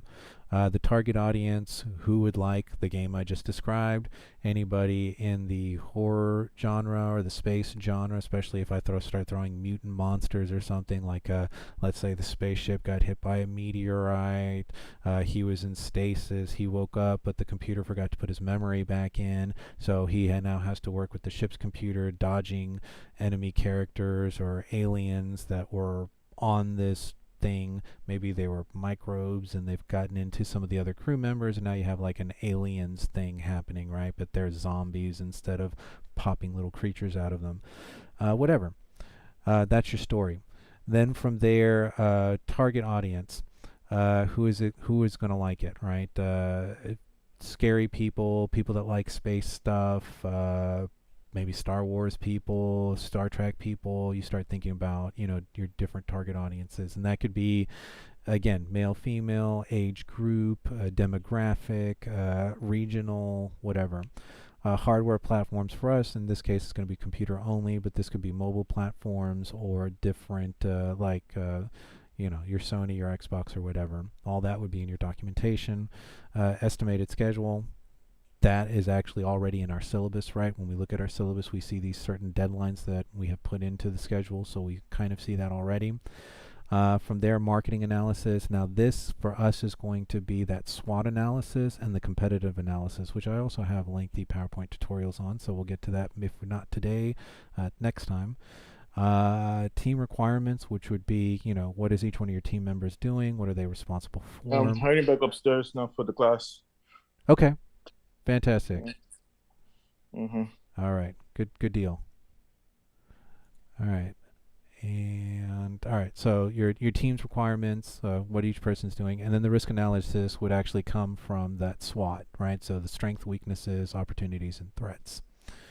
All that would be in your documentation because you have to prove at least that you've done some research to the game company. Because like I said the other day, let's say you're creating a horror game and you want to do zombies, but zombies are sort of played out now. I think The Walking Dead has sort of beaten that horse to death, and we're ready for like a new monster. We're ready to go back into vampires. I think Castlevania is doing good on Hulu. That might get the vampire thing going again. You could have like a werewolf thing, because werewolves have kind of been in the background. We haven't had a good Team Wolf or American Werewolf in London movie. You know, we haven't had a good werewolf movie in a while, minus obviously the Kate Blanchett series that she was in, Underworld, where it was sort of like a mix of both, which was really cool because they got to mix the genres and got both of those people that like both of those types into that movie. And even that was a while ago. I think the last one came out several years ago. From there, game design and documents. Before a full-scale production can begin, the development company produces the first version of the video game design documents, incorporating all or most of the materials from the initial pitch. So once you finish with your pitch, the documentation that you used actually becomes the documentation that will be added to for Project 2. So in Project 2, you also have documentation where you have to document your work in the project and what you guys have been doing, and documenting the code, what you're doing with art, where you're getting certain things, are people developing, whatever. And all that'll be that. So this paperwork doubles for that. It becomes the basis for what you're going to be doing in Project 2, where you're documenting what you're doing in production. So it's good to do a good pre-production document, because then that means you have to do less later. That means that the design document remains the living document throughout the development of the project, often changed weekly or even daily. So as you work in a project, the reason why you create this documentation is, imagine you have a programmer. That programmer is the person who's been with you since the concept, since the pre-production stuff. All of a sudden, that person gets in a horrible accident. They're still alive. Everything's okay, but they can't come to work for several months. You need to hire somebody else to fill their shoes, to take that position and do the work that the other person was going to do prior to the accident. That person needs documentation. That person, when they come in, has no idea what's going on with the project. The better your documentation is, the easier that transition is going to be, because they'll be able to fill in the shoes a lot easier, because basically the notes for everything are there in front of them. It's like an instruction manual for how to put the game together. We're using this code. This is the code for the jump. This is the code for firing. This is the code for doing a double jump. This is the code for making your character fly. This is the code for shooting the weapons. So then that way, when they sit down and they're starting to work on level 3 of your game, and they're trying to do this stuff for level 3, they can bring everything over. They can see how everything fits together. If they have a problem, they can go back to the documentation first and see if they can figure out from there. If not, then they'll go and make some inquiries for some of the other people in the group. But basically, it's a roadmap. It tells somebody how to make your game, and then imagine later you have a problem after you've actually launched your game, and you need to figure out how that problem is there and why that problem's there. You can go back to the documentation that you've created and use that as a roadmap to figure out where that problem may lie. Whereas if you didn't do any documentation, you go back, it's like a blank slate. It's like, I don't know if you've ever gotten like a piece of furniture from IKEA and it came with no instructions. That's a horrible place to be, because you have no idea what bolt, what screw goes here. You can see all the pieces, but you just don't know how they fit together, right? So this is sort of like the manual for how to put your game together. And then the prototype would obviously be like a working version of your game. So when you go and you pitch it, you can bring them, an iPad that has the game on it, or a small computer that you can plug in with a screen, run that through their whatever, and actually play the game in front of them and show them how cool the game is, right? So that's what a working prototype would be. And then from there, finally, I think we get into, no, still got a ways to go. Let's see, where are we? 2:15. So production team roles. So we've seen so in pre-production, the members in the group have certain things that they're going to be doing, right? So the programmers may be working on quick and dirty prototypes, showcasing one or more feature that stakeholders would be interested in seeing in the demo that you do for the publisher. Artists may be developing concept art, assets, sketches, a springboard for the development of the real game assets, right? So maybe you have an artist, and instead of actually putting art into the game, what they're doing is they're doing sketches. This is what this character is going to look like. This is what this character is going to look like. This is what this is what the enemy character is going to look like, and they have sketches. So then that way, when you go to the meeting, right, with your developer, you can show them pieces of art and go, this is going to look so cool. Can you imagine what the monster is going to look like if he looks like this? Or the enemy characters, or the aliens, or your protagonist or your antagonist. Producers may work part-time at this point in the game, scaling up later as production actually goes in. So remember that producers are people that are going to actually be managing the time, the schedule, the team leadership, right? Their role is kind of like not really here underneath production, because everybody's sort of getting their ideas together. And then finally, when you get into the production stage, that's when the producers will go green lit, and all their thing is about keeping people on time, making sure that the project's staying on time, making sure the communication, that everybody's getting the files that they need, that the grease and the wheels are there, right? Game producers work during pre-production is related to planning schedules, budgeting, and estimating the tasks for the team. So our level is going to be this big. We need this many things on our level. How long is it going to take for one person to do that? How many people? If we had 2 people, could we reduce that by how much time? And all that basically just gets into business stuff at this stage. So game producers at this point are just estimating how much time it's going to take them to produce the game. The producer aims to create a solid production plan so that no delays are experienced at the start of production, right? So at this point, it's all planning. It's a lot of PowerPoint slides to get everybody on board, sort of like what we're doing now. Also scheduling and figuring out how much everything's going to cost. During the production phase, so the production phase is described as is the main stage of development when the assets and source code for the game are being produced. So you're actually getting your hands and feet dirty, you're actually working on the level, you're actually working on the game. Mainstream production is usually defined as the period of time when the project is fully staffed. Right? If you had to give it a certain, money and number of people working, this is going to be the most expensive part and the part that's going to be the busiest, because you have to make the game, you're producing it. So you're in the throes of that. Programmers write new source code, so basically the responsibility to different people. So programmers will write code, artists will develop game assets such as sprites, 3D models, materials, skins, textures. Sound engineers will be developing the sound effects, the music, the score. Composer will be developing I do a lot of music stuff because I focus on music. Level designers create levels. You write the scripts for the dialogues, for the cutscenes. What are the NPCs going to say? Oh, the thing with my knee, right? Took an arrow to the knee. That's somebody on that team that made that. One of your level designers.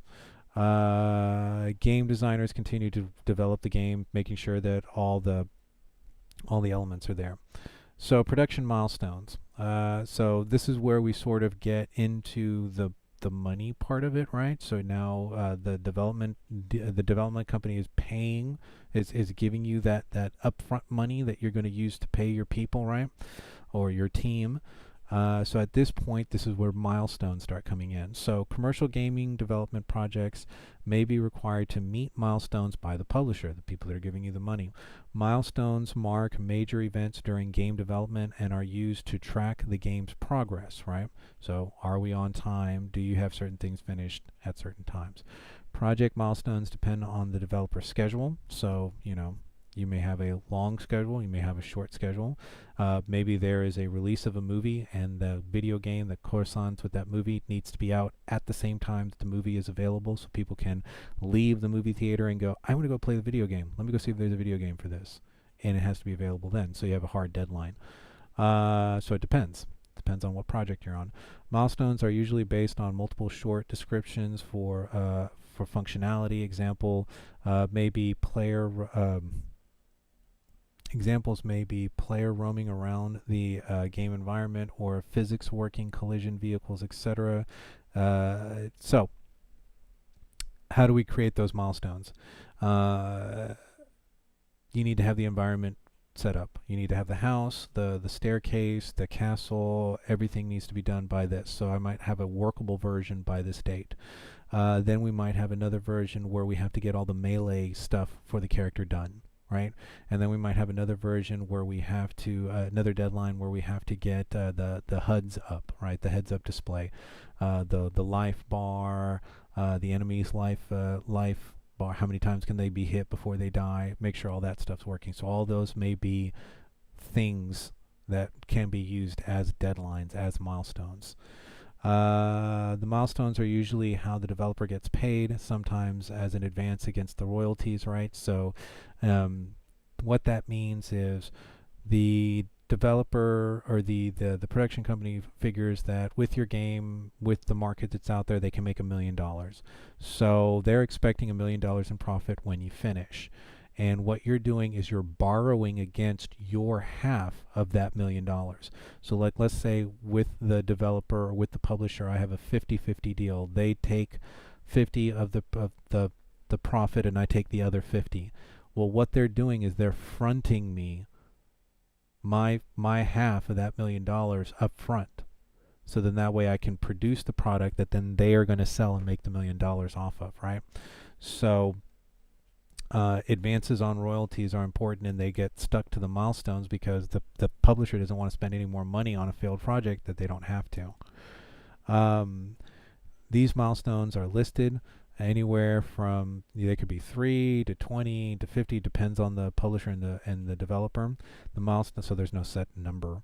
Milestones list is usually a collaborative agreement between the publisher and the developer. The developer usually advocates for making the milestones descriptions as simple as possible, depending on the specific publisher. The milestone agreements may get very technical for specific games. So you may have several teams working on different parts, and you may have many different milestones for those separate teams. The idea here is that the developer wants the most simplistic version, and this is more getting into like legalese and contracts.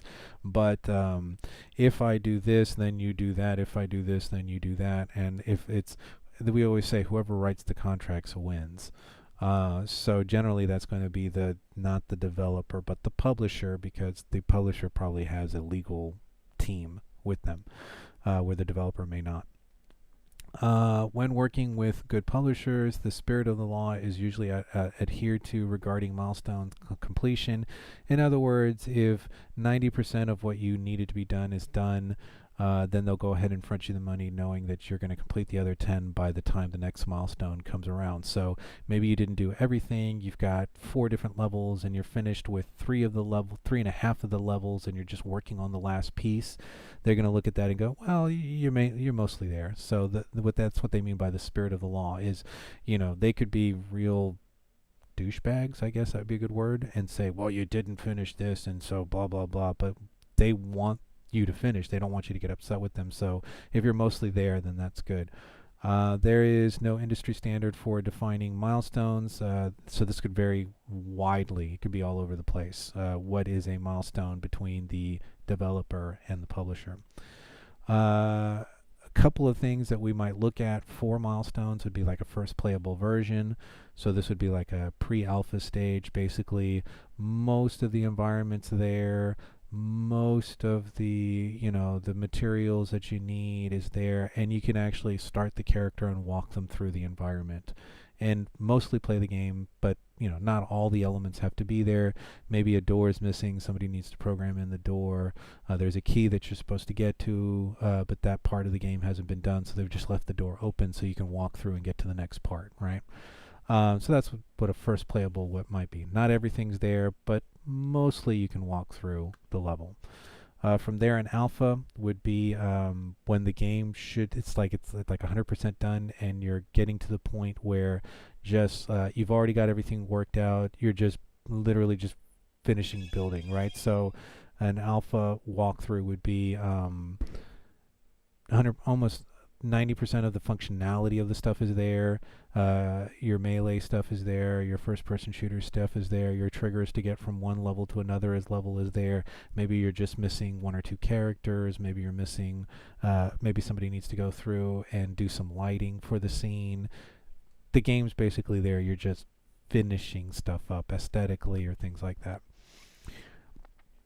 Let's see. A beta testing would be mainly after all the code has finished, right? So you also have something called a code freeze, which we'll get down to there in a second. But generally, you start beta testing when most of the level is mostly done, and you feel like everything's in there, and you want to give it to maybe an in-house tester or something to start playing through the game and see if they can find any bugs prior to release. A code freeze basically is a stage where no new code can be added to the game, right? So you can't be working on code right up until the time of release because you don't know how that code might affect other things in the game, and you might screw up the game before you get a chance to deliver it, right? So generally a month out, 4 months out, they'll basically have this period where they say, if you couldn't get it working before the code freeze, that thing will then be an update that we'll make available later, or maybe you can keep working on it, and if the game does good in the second version of the game or part 2 of the game, you'll be able to apply that code, but no new code can be added to this version of the game because we need to go through testing, we need to make sure that it works, and we gotta finish the aesthetics and do all the other stuff for release. Code release would be a stage where when many bugs are fixed in the game and is ready to be shipped, submitted for console manufacturer review. This version is tested against Q&A test plans. First code release candidates is usually ready for 3 to 4 weeks before the code release. So basically this means that you have a working version of the game. You're going to then send it to the publisher, and the publisher is going to get their own testing squad to run through it and make sure that everything works. Once they have given their okay, then you have what's called the goal master, and the goal master is the final build of the game. You've done all the testing, you've done everything you can to fix it. Now you just have to get it released, and at this point, this would be some people would liken it to George Lucas sitting. All the editors have spent like months working on putting the movie together, putting Star Wars together, and then George Lucas sits down with a couple of other people and sits and watches it from start to finish and see if it feels good, right? And if that's good, then it's ready. Then they can start the job of making the copies, sending that to the different movie houses, making sure that the reels are there and that everything's working on that end. So the production company can now take over their side, which is printing, packaging, distributing, and all that, because you have given them your gold master, right? Crunch time, part of the production phase. So generally this happens closer to the end.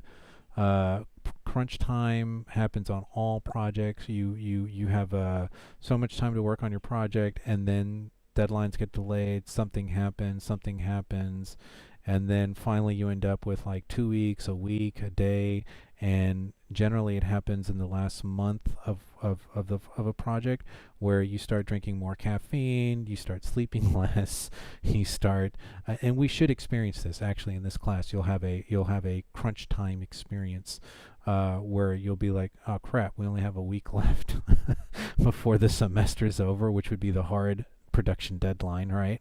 Because you can't turn in a project after the class is finished, so you guys do have a hard deadline.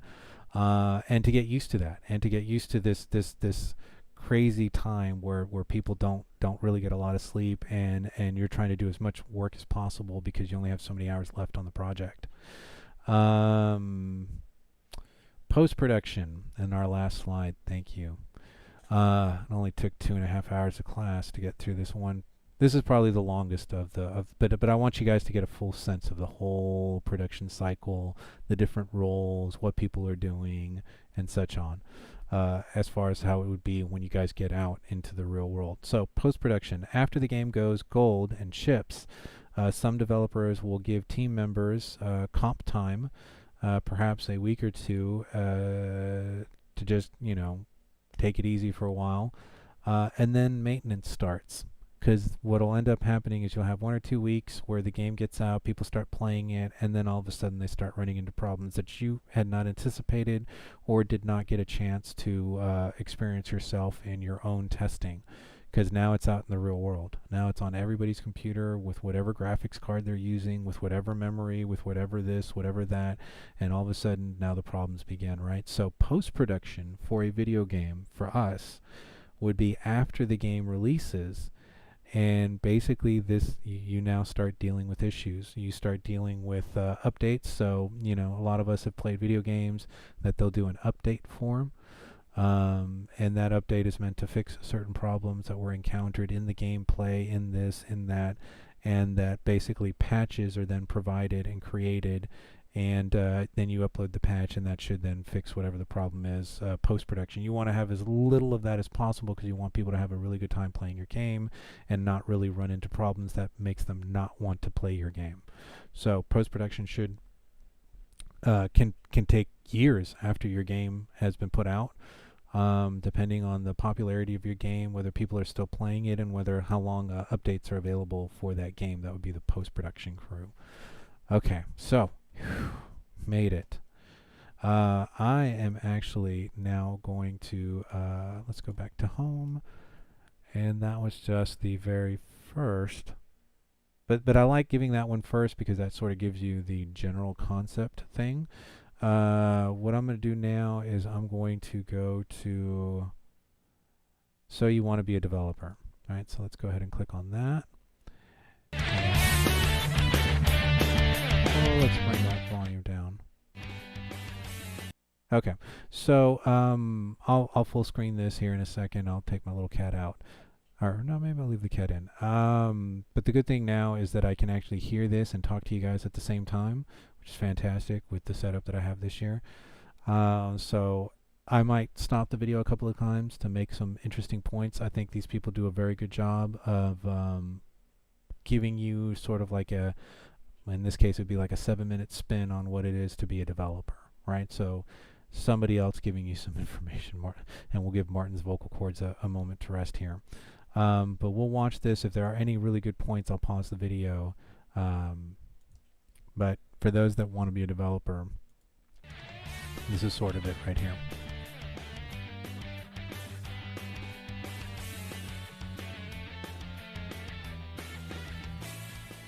Hi everyone. We've been wanting to do one of these episodes for programmers and developers forever, but none of us have ever worked as one, so that made writing this episode a little tricky. Fortunately for us, the guys down at Stack Exchange have heroically stepped in and offered to make this episode happen. In fact, they offered up so much great information that we're going to make this a two-parter.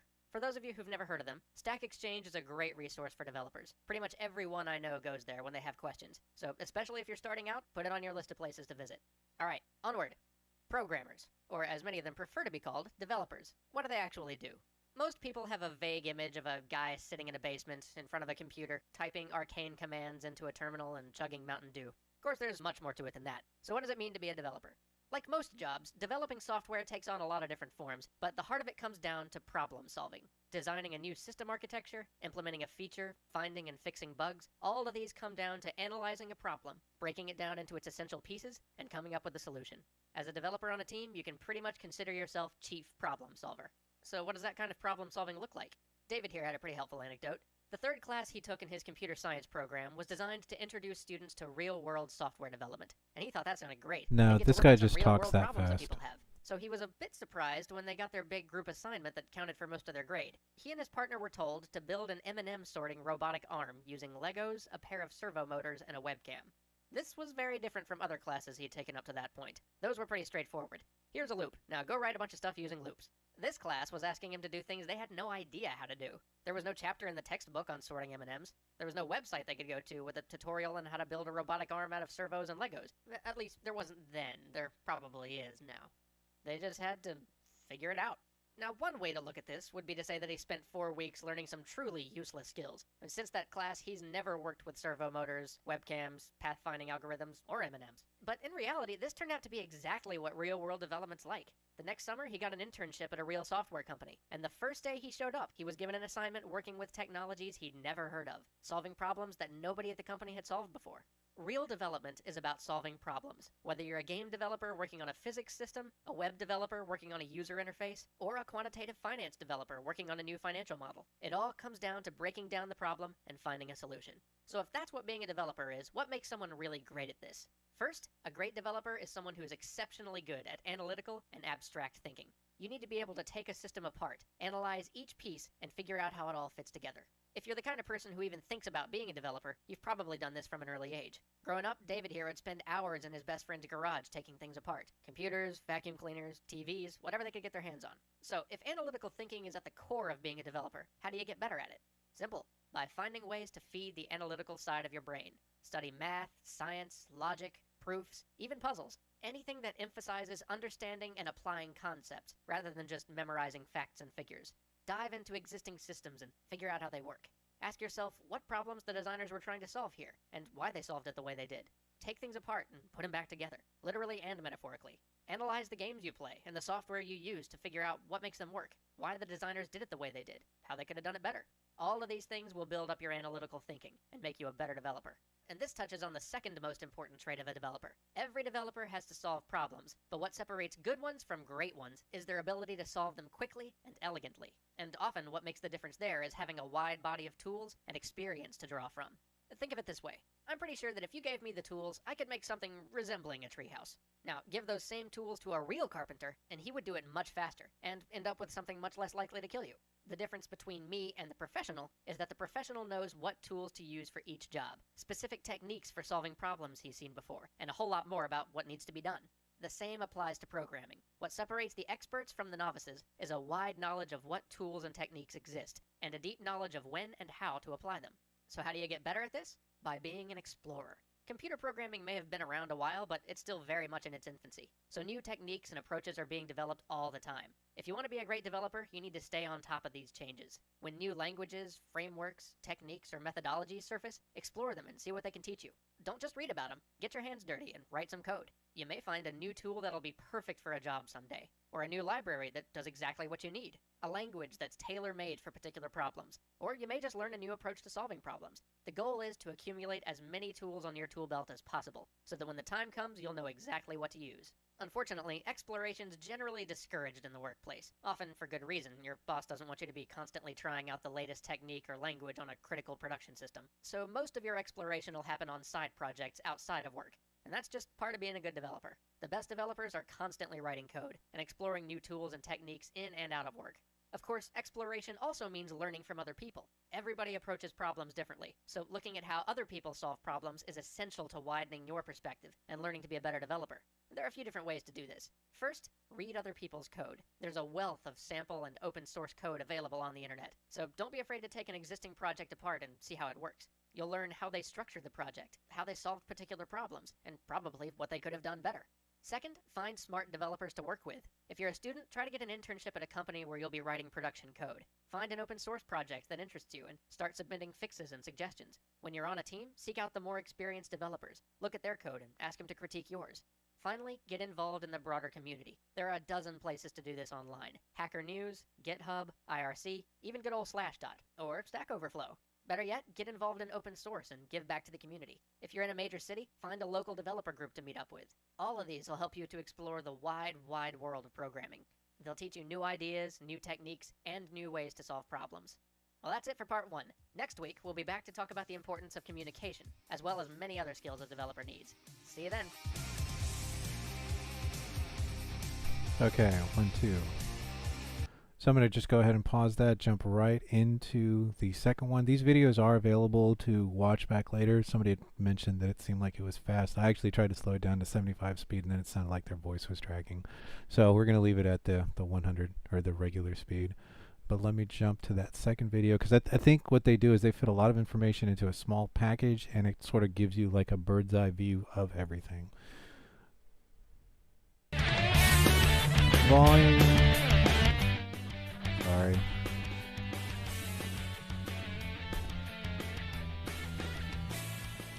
Hey folks, welcome to part 2 of our series on how to be a good developer, brought to you with help from the good people at Stack Exchange. So let's review what we've discussed so far. Development is all about problem solving, breaking a problem down and finding the right solution.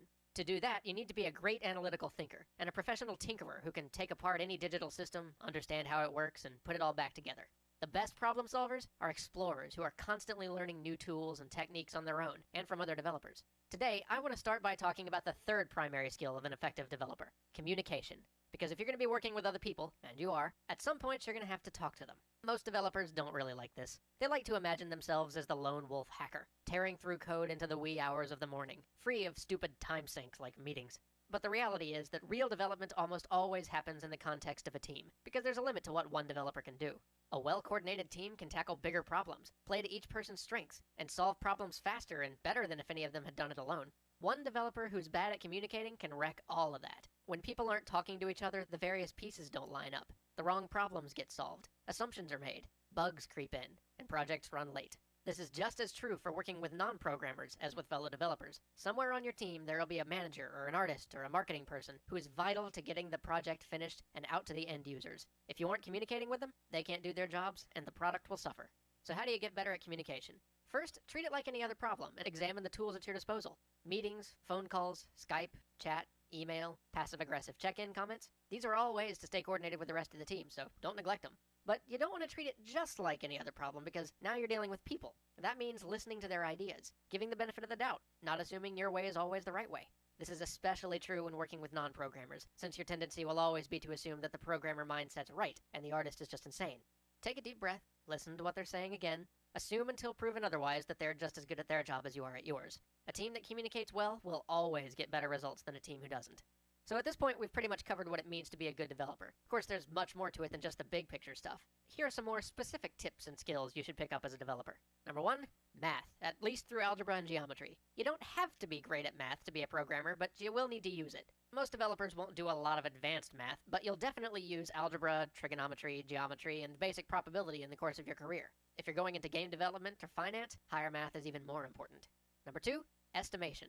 The software industry is famous for blowing through deadlines, sometimes by months or even years. And some of that is feature creep. It's very hard to resist adding just one more feature. But just as often, it's due to developers who are bad at realistically estimating how long something will take. Actively work on your estimation skills. Break down each piece and estimate each component. Record your estimate and see how long it actually took you, and figure out where you went wrong. If you're not evaluating yourself, you're not going to get any better at it. 3, microeconomics. If you can't talk the basic languages of economics, supply, demand, opportunity cost, game theory, and all that, you and the suits are just going to be talking past each other. Most of the real decisions on a project will be influenced by money, and a lot of the programmers make themselves irrelevant to the decision-making process by insisting on only thinking about making the software perfect instead of what's best for the business. 4, basic user interface design.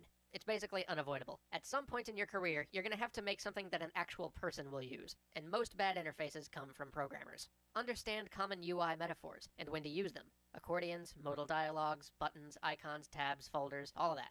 Learning to see it from the user's perspective can make all the difference. You may not be enough of a designer to make it beautiful, but every programmer should be able to make something usable. Number 5, low-level languages like C and assembly. You may not use them every day, and in fact you may never use them, but the abstractions of all the higher level languages are built on the same basics of pointers, branching, and arithmetic. At some point in almost every industry, performance becomes an issue, and understanding how the code works at a low level is the only way to get high-performing code. 6, understand how computers work. This means understanding computer hardware, networking, and operating systems. Most of the details of these things are nicely abstracted for you 99% of the time, but someday your team's gonna have to deal with packet loss, or page faulting, or hardware failures, and you don't want to be playing catch-up then. Having a solid understanding of how all these systems work will make you a better developer. And 7, just start programming. If all of this seems like too much to figure out right now, it'll never hurt to just get more programming experience under your belt. If you're watching this on a computer over the internet, you already got everything you need to start programming, so get to it. And that's about it. Once again, very big thank you to our friends at gamedev.stackexchange.com for their insights into game development. Again, if you're interested in becoming a programmer, definitely make some time to check them out. And even if you don't want to be a programmer, Stack Exchange has opened up a pretty neat site to ask and answer more general questions about games, which you can find at gaming.stackexchange.com.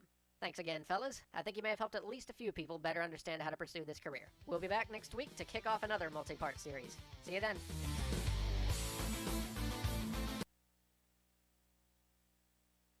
Check, there I am.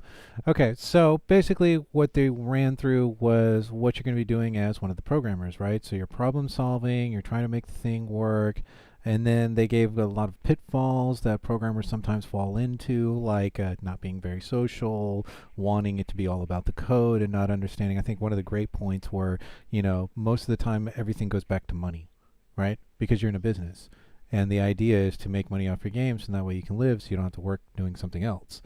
And so you have to, even though you're a programmer, think like, like a business. How is this going to affect my business? Can I do this to then affect my business? So I think that was a great point, and sort of to where we were going with the whole class, right? We were talking about the business of the gaming, right? So great video. Now I do want to leave you guys with one more video, and I think we have just enough time because it's about the production managers, and I think it leaves a couple of really good points prior to you guys splitting up today and then maybe having a meeting prior to next Wednesday's class, or what you should be thinking about as a production manager, right? So my team leaders, this is going to be more for you guys. This video will be so you want to be a producer.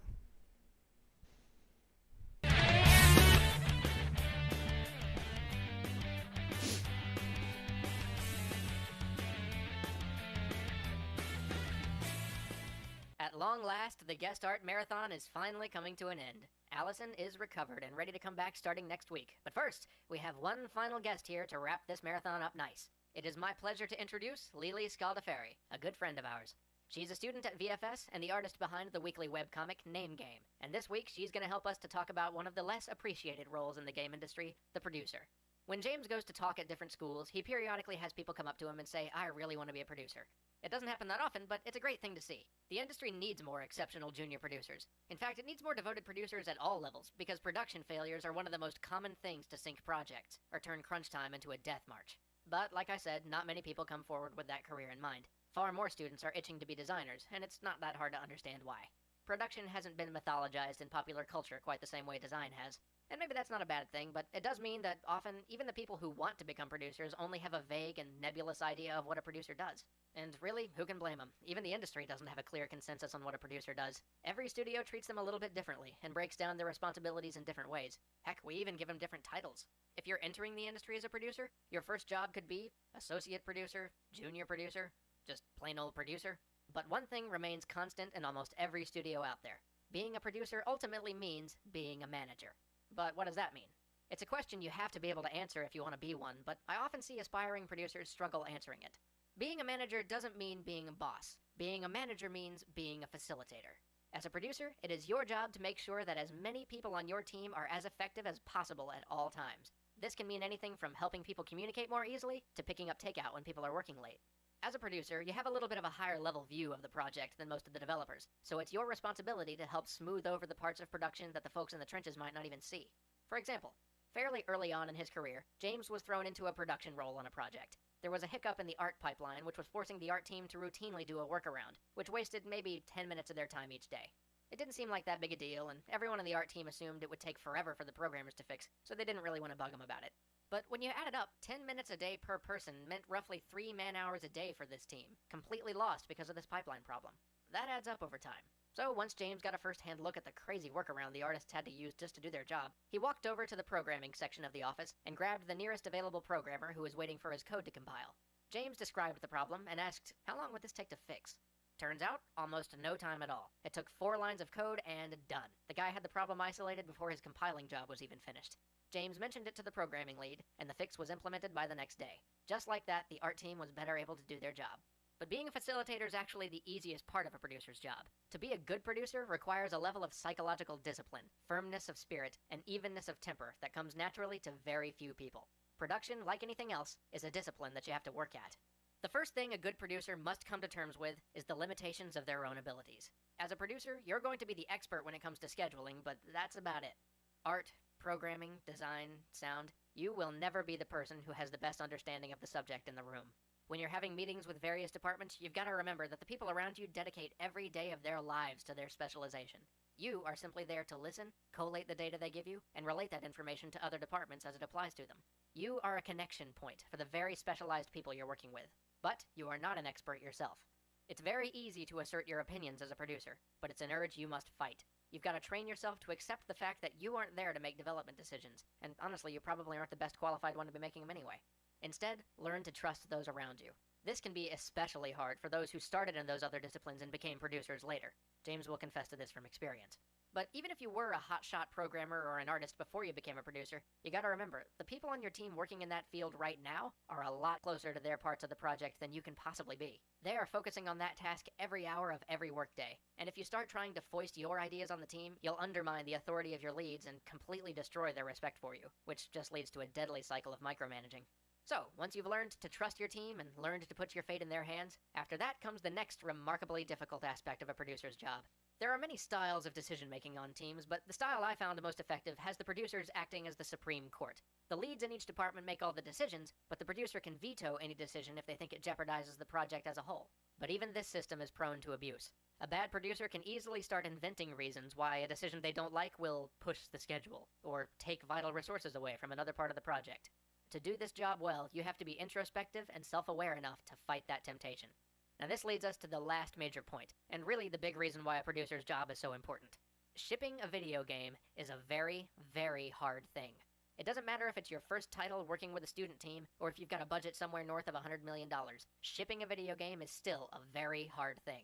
Fundamentally, the producer's job is to see that product ship, to see that everyone's hard work reaches an audience, and to see that the studio survives to soldier onto a new project. This means you have to be emotionally invested in seeing the product ship, but not in the product itself. Now, I know a lot of producers are going to balk at this, but I'm going to say it anyway. Everyone else on the team is very emotionally invested in the product. They will fight all day, every day, to make sure that that game is the best game it can possibly be.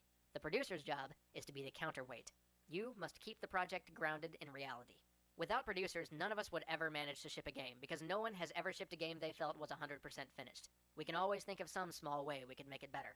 Producers are the anchor that aligns the wild aspirations of the development team with the harsh realities of schedule and budget. This means a producer has to be bitterly honest with themselves. If time and budget require you to redline your favorite feature, you must be able to do so without hesitation. It'll kill you to do it, but you can't let your personal desires influence the decision.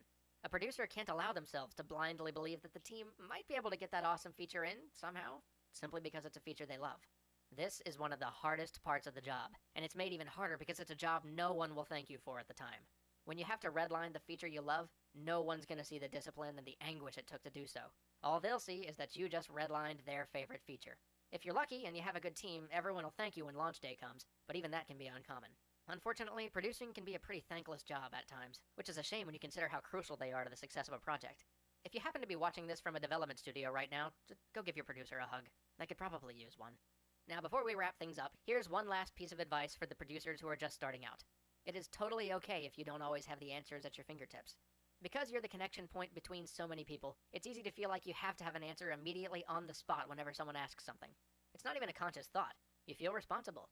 You don't want it to look like you don't know what you're doing, especially around all these people who've been doing it so much longer than you, and you really want to be helpful. Easy mistake to make. Just remember these golden words. I'll look into that. Or, I'll think on it. These words are the producer's most powerful tools. No one will think less of you for taking the time to work through their problems, and in the end, you'll be able to give them a real solution instead of making up a suggestion on the spot.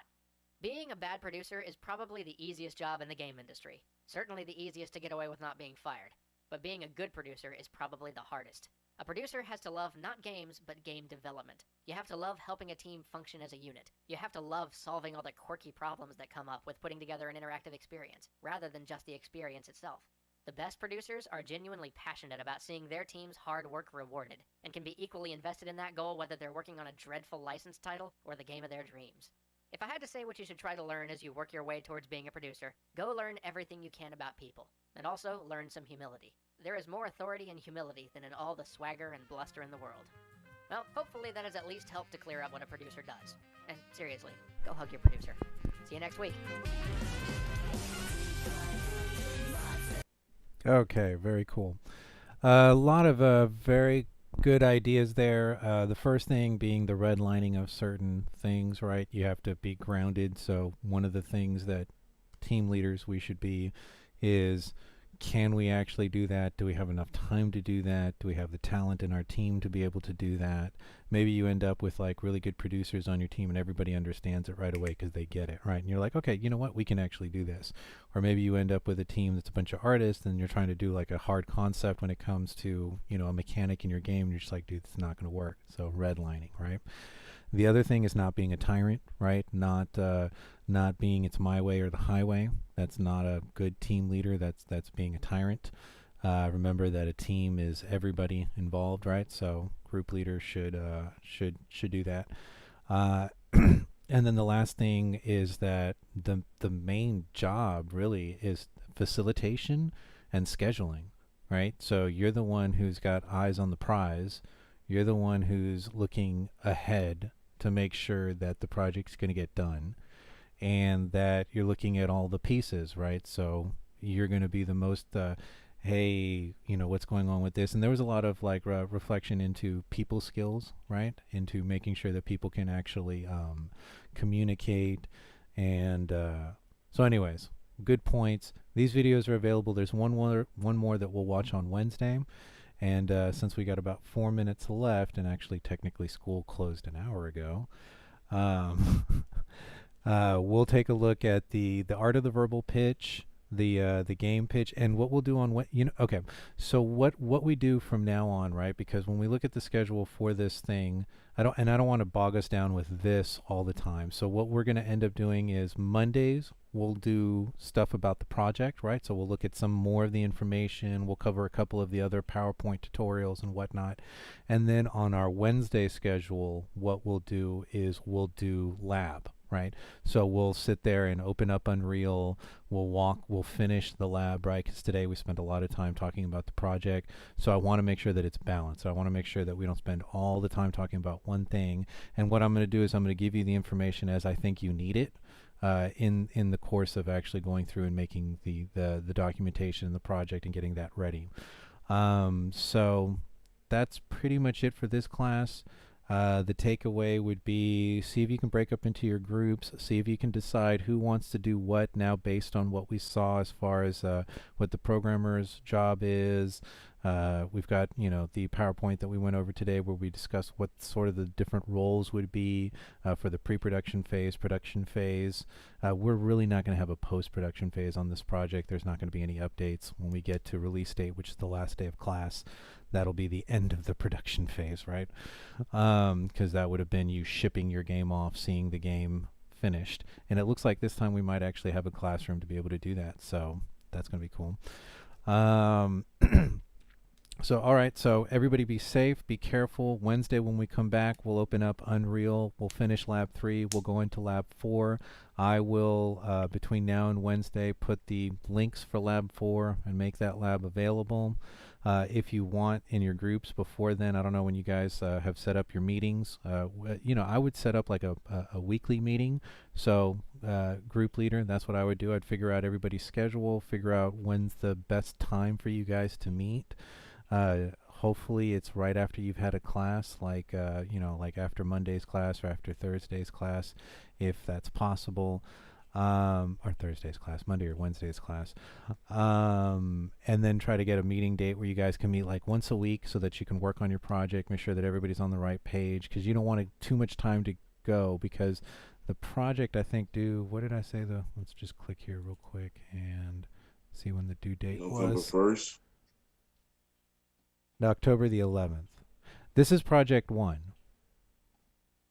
So the very last one would be at the end of the year, right? That's going to be the last day of class. That's going to be project 2. But project 1, the paperwork and your pitch is going to be due October the 11th, right?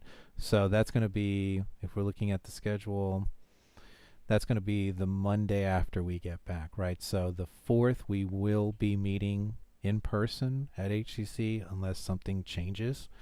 And then the 11th is when you will turn in your paperwork and you will give your pitches in front of class. So we will be, fully business casual or business attire on that day.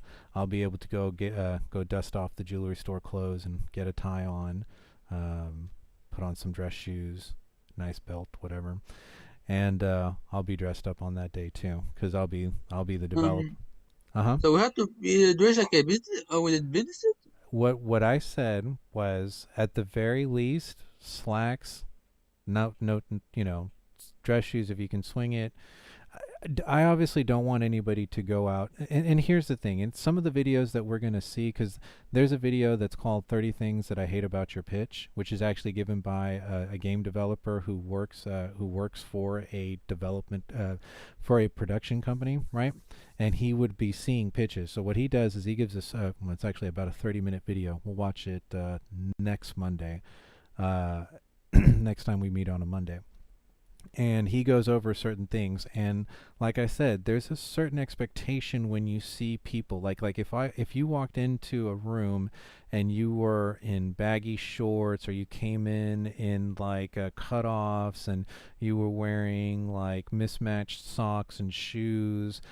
I, as a person who wants to invest money into you, and remember, that's sort of what we've been talking about all day, right? Is the business of this, right? And this is a business. So this is sort of like an opportunity for you to dress up and see how business casual you can get, like how much of that sort of a vibe you can give off. Because some of us may be, video game players, and we've never had to get into any type of formal dress before. Right, so this gives you an opportunity to see what it got. Try different things, khakis, some kind of slacks, some kind of like loafers or proper, shoes if you got them.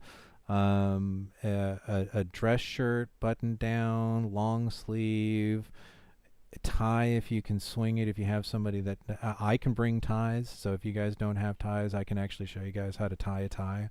Do the old Windsor knot, put a tie together. Full so Windsor, that way you go can, away. huh? Full Windsor knot or nothing. Yeah. That's the fun one. But just so that you have an opportunity to dress up, you know what I mean, and try to be in that role, like really get into the role playing, the LARP that we're going to do, which is you guys coming in and trying to persuade me to spend money on you on your project, which is what my dress up is blue green. you can decide that. Look, listen, let's say you get into your group and you guys decide that you're going to create a horror game, right? And then what you do is you come in looking like the zombies that are going to be in your game. Or maybe you go into a role play where you come in. Now that would be very weird in a business meeting, unless you really thought that would go over well with whoever it is that you were going into to go see, because you've done your research and you know who's going to be interviewing you most likely, and you can play to something in that. And see, that's where the research comes into play. But I would go in basically business casual, because you want to give off the impression that you're a professional, right? That you can come in looking like a professional. So that, cleaning your face, shaving, trimming your beard, making it look a certain way, and all the things that would go in. One of the things that the guy who from the GDC, and I know we're going over time, but the guy from the GDC says was that he was like, dude, he actually had somebody that came in that did a game pitch that reeked, like smelled of body odor. And you were like, dude, if you can't even like take a shower before you come in, why are we going to give you money? You know what I mean? Why are we going to invest in you if we don't even know if you have access to a shower? You know what I mean? Like there's a certain level of professionalism that you have to at least give off at a certain time when it's proper, right? The rest of the time you're at home or you're at your office and you're in whatever, doing whatever, because you're in front of a computer and you're not seeing much people. But, give it a shot. See what you can do. Go to the thrift store and go, pick up $1 pair of slacks, $1 shirt button down, something like that. Don't spend any money if you don't have to. If you have a relative that's the same size as you, you can borrow some of their clothes or a pair of shoes from somebody. Just come in looking somewhat decent, dressed up like if you were going to work at a bank. You know what I mean? Or work behind a counter for business. Some of us have already done that. I assume most people have had jobs at this point where they've asked you to dress code up. So it's an opportunity. It's not a huge part of your grade, and if there's a specific reason, financial or otherwise, that you can or cannot get dressed up, let me know privately in an email. Just let me know. Be like, hey, dude, can't do it, and I'm cool with that. I understand. And at that point, just try to wear a solid color shirt instead of coming in with something with a graphic or whatever it may be. As long everything matches. Well, I would assume that that's the best thing. I mean, if you're coming in with like hot pink pants and then like a blue, like a navy blue shirt, that's going to be very visually jarring. Well, I have But that might like be your style. I don't know. But if it makes sense for the game, if you come in looking like what your character might look like in the game, like I said, maybe you have you're setting yourself in an office environment where the guy's on a Hawaiian thing, and so everybody decides to wear Hawaiian shirts for the interview, and so that creates like a solidarity in the group, which is why people wear uniforms, right? When you walk into a business, I mean, if you walk into if you walk into a McDonald's, everybody's got the same shirt on with the same pants, right? It's because it makes them look like a So that's unit. the managers. Well, right. Think of it like this: business casual is like you don't want to have your shirt untucked. You want to have at least wearing a belt, decent set of polo. khakis and pants. Yeah. Polo shirt. If you can do, You can wear- if you want to do like, if you want to try like for more businessy, like office, because for me there's like a store casual, there's like a bank casual, and then there's like office dress, right? Office dress, that's where you go suit, tie, and like I said, I'll be happy to bring a couple of ties and show you guys how to tie a knot, so that way you know how to do it. So basically, we doing graduation attire. Yeah, that would be graduation attire. So if you have like a get up that you had for graduation and it still fits, you can use that. Think of it like you've seen like executives at buildings. You can either be like that, or you could be something along the lines of like now as like a group, casual Friday. Yeah. Now as a group, I would try to all look the same, though. You know what I mean? So if everybody, semi-formal. yeah, and that's what I'm saying. Is just don't come in t-shirt, broken jeans, and tennis shoes or flip flops. That's not going to convince me that you're serious about taking my money and actually making money with it. Excuse me, Professor. I got a couple of questions to ask you. Yes, sir. Absolutely. So that's the end of class. Y'all are free to go. If anything changes between now and Wednesday as far as not being open, I'll let y'all know. But as far as the schedule that we saw, or the thing that we saw earlier, it was 2 o'clock on today. School is closed tomorrow, online and in person. And then we should be back on Wednesday. If that changes, I'll make a post. I'll leave it up on Canvas. But if not, then expect to meet on Wednesday. Wednesday we'll do we'll open up Unreal, finish Lab 3, and go into Lab 4. You guys have a good weekend. Be very, very safe. Don't drive. Turn around. Don't drown. Be careful. And I'll be here for anybody that has questions. Go ahead with your question. Have a nice day, Professor. Y'all be safe. Be careful, okay? All right. So, Professor, I was trying to see. All right. So, are we going to be in the classroom anytime soon? Yes, sir. Yes. Anytime this year? October the 4th is officially the date that the school reopens, and that happens to be on a Monday, so that will be our first. That probably be unless you have a morning class, this will be your first class on Monday. And the school will be open. We are at the West Loop campus, and we are in room C124. Have you taken classes at that campus before? Yes. Okay, so for those that have been there, it's it's in that little round area where it's in the back of the building to the left. So you have the main hallway. There's a secondary hallway where the food court is in between that and the third hallway. And if you go down the third hallway, parallel to the food court, you should get to the games area, and it'll be room C124. You'll see me. I'll probably be talking. I'll probably have, I'll have my jazz music playing. So then that way you'll know you're at the right room. Oh, so you do jazz? No. Well, okay. So I started off as a DJ back in '98, and I do electronic music mainly. But I've been doing it for so long that I have like an e-drum kit. I have a couple of keyboards. I produce my own music. So I produce like techno, house, down-tempo, trap, hip-hop. Basically anything you want, but those are the things that I prefer to do. So what I do with the jazz is it helps me with my drumming because it's a slower pace. You can be really artistic with it. You can try different things. And what that radio station that I have playing in the background when we start off, that's just what I leave on, and I'll leave that running through the system, and I'll just jump on my drum kit and play to it. Oh, that's awesome, man. That's Yeah. awesome. Appreciate it. But Yeah, no, it's fun to do. I was trying to tell you, all right, so the computer that I had got from, well, I had borrowed from the school, is still telling me the same old things with the error codes.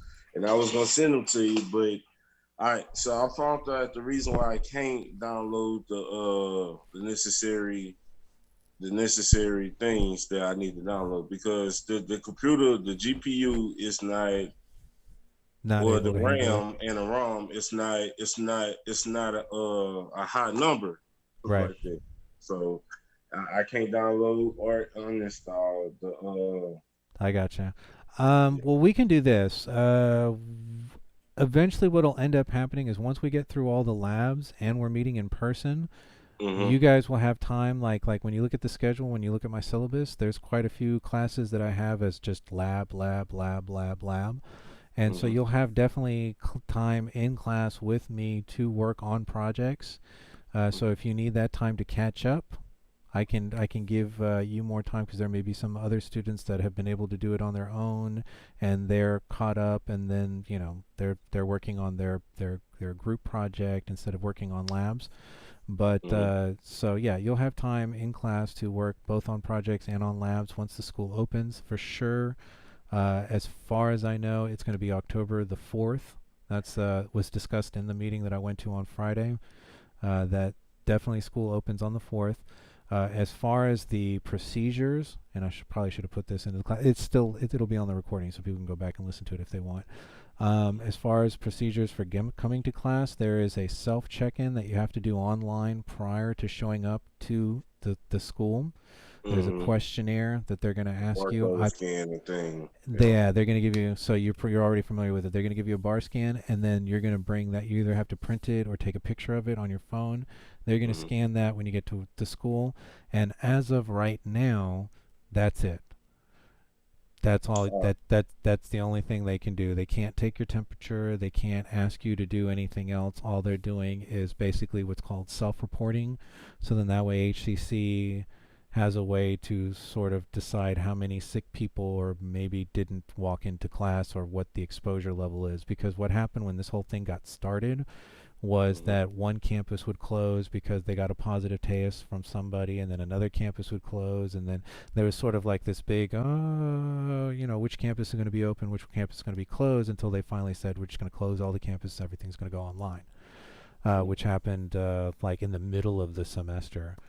In 2019, so when the whole thing started. So that's why I think the self-reporting is there, because they're trying to do the thing called cover your ass, legally, where they're making people, where if somebody does get sick and unfortunately something happens to them, the college can be like, well, we did everything within legal limits to help people self-report or whatever. So that's the idea of it. Now, there is the whole thing, and I don't want to get into politics, but the facts are that Biden has created a mandate to businesses over 100 employees. Obviously, HCC fits that description. And so that means that apparently they are going to try to force vaccinate the staff. We don't know what the fallout of that's going to be. I have no idea. Texas is Texas. We have we're one of the, I believe, the 29 states that are saying we refuse this for now. So I think everything to this point is that. So I don't think they can do more than do the self-reporting at this point when you show up. But whenever the law changes, I'm sure we'll get some kind of a notification, and we'll see what happens then. Right. All right. And one more thing, I might be dropped from your class because I didn't, financial reasons, put it like that. Okay. Yeah. If that happens, we do have financial aid, so I would get in contact with with the school and see if you qualify for any of the programs that are available, which may help. I don't know when they would kick in, and I don't know. I tried, but they denied me. Okay, well, at least you tried. FAFSA denied you? So I didn't mean to step in. I got my financial aid fully paid for by the government. So go to FAFSA. I did. They the ones that denied me. Oh. It wasn't the financial aid team at the school. It was FAFSA. Do you have a bachelor degree before? Mm-hmm. But that could be the reason why. No, I don't have one. Okay. It's just that I was doing this because I was paying for school, but I lost my job, so no, I can no longer pay for school. So. Gotcha. So yeah, that could be the reason why. Because you were at a certain bracket when you applied. But anyways, yeah, I don't want to get deep into personal issues, but yeah, I appreciate all the help from everybody that's saying giving different ways and things to think about. Thank you. No problem, man. We'd rather you stay, you know. Yeah. I would rather stay, but here's the whole thing is, I mean, technically my classes are you'll be able to watch the class. The only thing you won't be able to do is get credit for it, and I won't be able to have you as part of the group because technically you wouldn't be in the class anymore, and I shouldn't be officially teaching you. But all my information's on YouTube. Right, all those videos are uploaded on YouTube. So even if you don't have access to Canvas because they kick you out, and we won't be able to have you as part of our class, right? Like I won't be able to give you the link for the Zoom call because you won't be part of Canvas. You'll be able to watch the class later, and even if you can't participate with the group, you'll still be able to see what's going on. And yeah. Oh, and then that's as long as we're doing it online. I just thought about that. If it's in class, I may not be doing a video YouTube thing because we'll be in class, but the lessons, the labs are still there. So you can watch the labs, the pre-recorded videos, and you can definitely watch those and work on your own pace. And then maybe next semester when you get everything figured out or everything clicks, you can come back and take the class again. Thank you. And you'll be way ahead of everybody. Also, there are tutorials on YouTube as well, for other stuff as well. Yeah, that's what I'm saying. Is the videos for the class should be up there, so you'll be able to watch them, and then the labs will definitely the videos for the labs will still be there. You just won't get a Zoom call, and you won't get the credit because HCC. Yeah, because I was already on the rebound. I was trying to, you know what I'm saying, get all the knowledge I could and boost my GPA up, but things happen. Yeah, dude, life. Yeah. Yeah. No, it's it sometimes it works in your favor, sometimes it has lessons it needs to teach you. So who knows? But anyways, if you can't get back with us, I hope you all the best. And be very, very careful next couple of days with the weather. And hopefully you can get it figured out by next Wednesday. Yes, sir. So, Professor, I have a question. Sure, absolutely. Go ahead. Yes. It's regarding this whole group project thing. So Sure. it's only just 3 of my members that'll be doing the work, or am I the one also doing the work with them? Everybody's doing work. So okay. You don't have all the pieces yet, so you can't see how everything figures out. But basically, the idea is this. In your group, when you guys meet next, the group leader either will assign people a role, or you pick a role, which is hopefully what you do. And you decide whether you're the artist, you're the programmer, or you're whatever, right? And everybody, essentially the way the project is going to work is you guys are all working together to do the pitch. So if you're the artist, when it's your time during the pitch, you will be called on in your group to explain the art side of your project. The programmer will come in and say, give 1 or 2 minutes on the programming. So during the pitch, everybody will be involved, right? You will have 8 to 10 minutes to deliver your verbal pitch. You will have a PowerPoint slide behind you, maybe a workable version of the game if you find something, and we'll talk about that later. Some kind of pack or something that gives you the motions or the animations or the melee, and you want to show that one of the demo levels as proof of that the thing works, which is cool. You can do that. And so everybody will work together, right? So team leader will come out, say, "Hi, this is the name of our game. This is my team. This is what everybody does.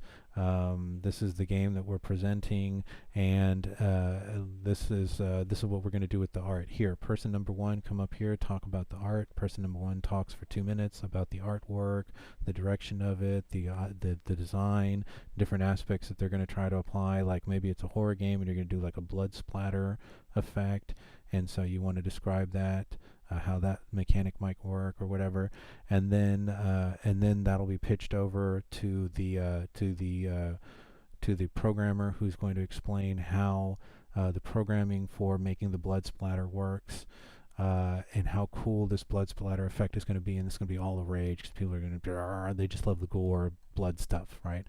And and they're going to spend 2 minutes talking about it, right?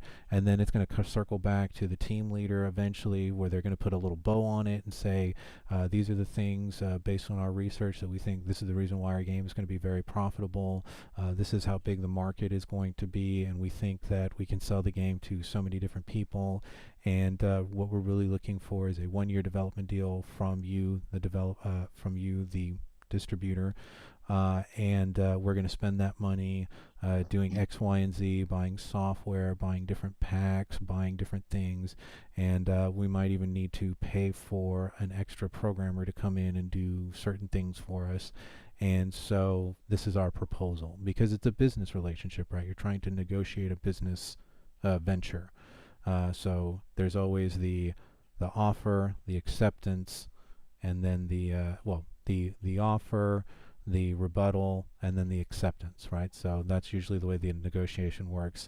I need this, you have that, you say this much, I say yes or no, basically, to that agreement. And so it's a practice, it's a LARP in trying to do this in the real world, so you get at least one go at it. I remember when I was in business school, and they would do, for example, interviewing skills, right? So the teacher would be the person in HR, and I would be, or whoever person in the room would be picked, and that person would come in and do a mock interview, right? So you come in, you go, "Hi, my name is Martin, and I found out about this job through X, Y, and Z, and I'm really interested in doing this job." "Oh, okay, great. I'm interviewer, teacher.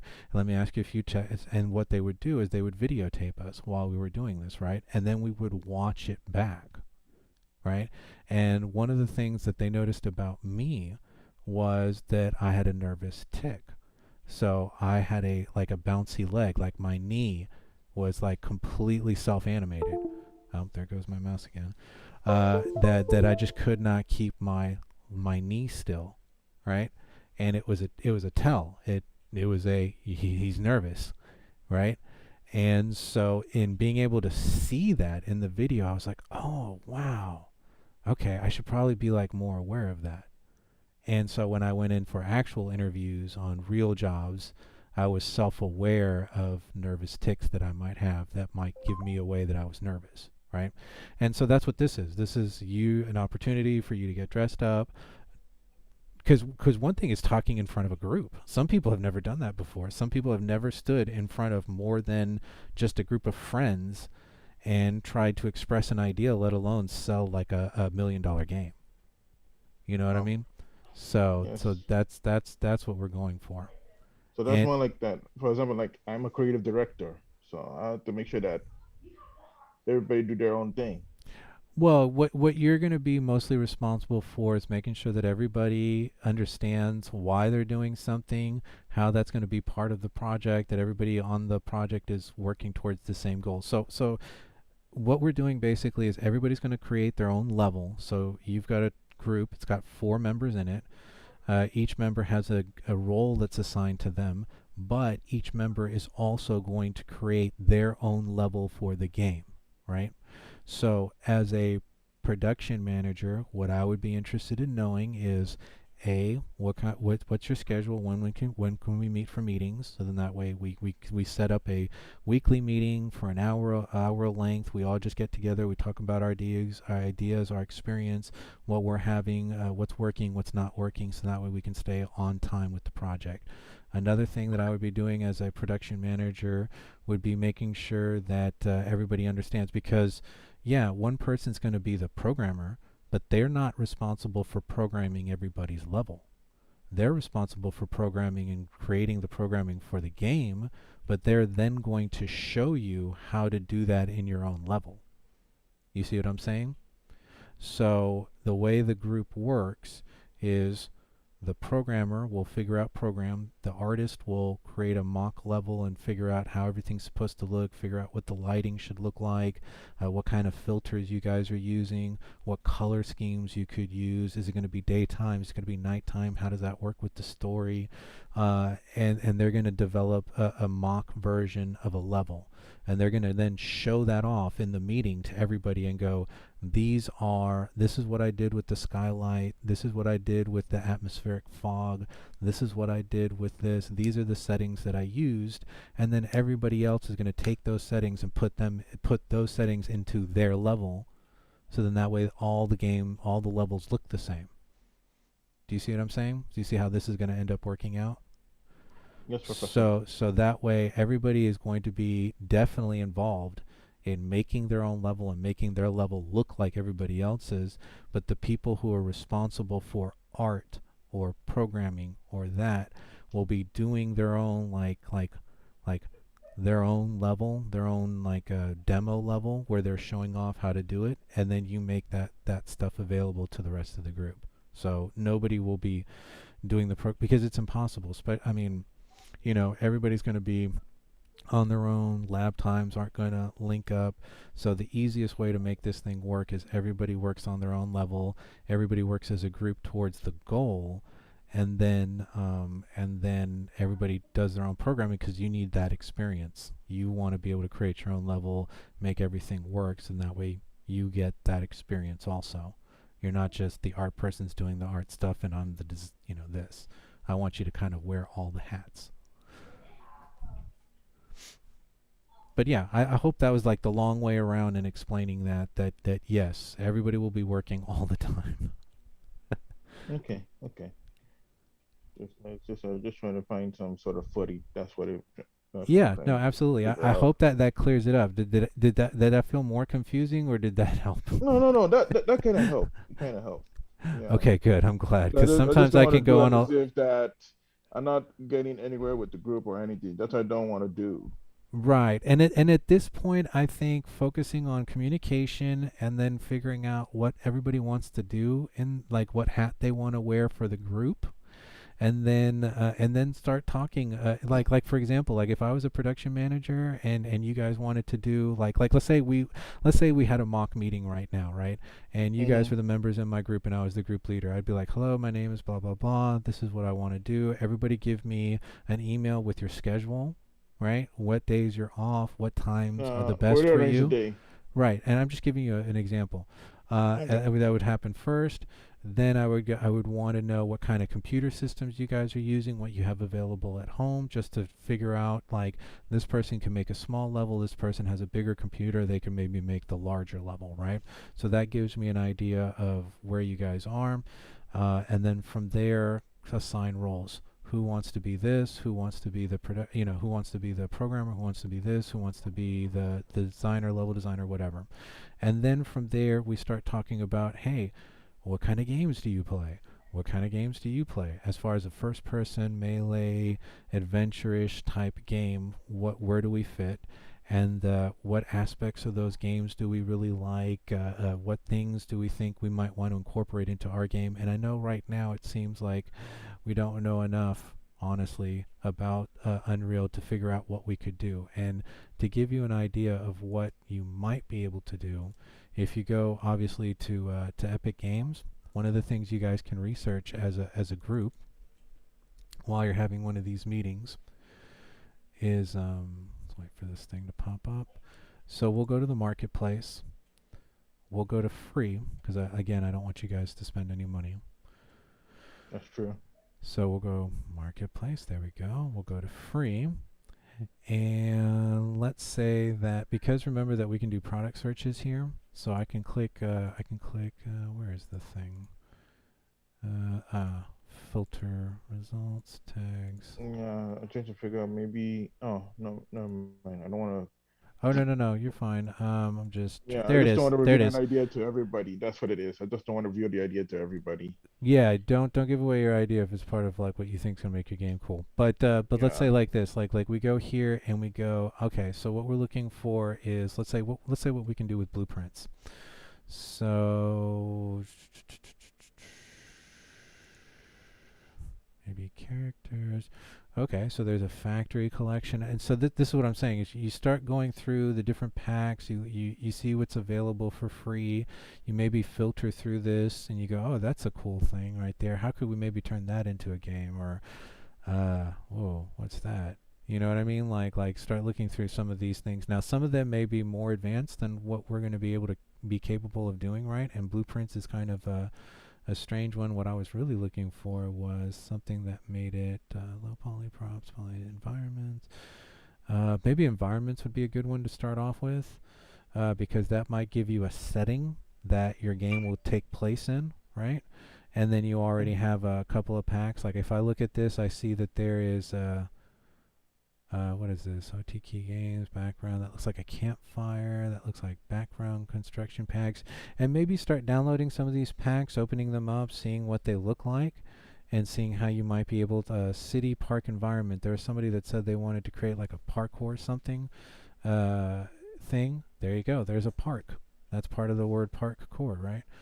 Yes. We start looking at Give environment. me an idea there. You know what I mean? And look, there's another environment which is a beach scene. So there's another place that we might have like a parkour. Okay, so now that I have the word parkour and I've seen a couple of environments, right?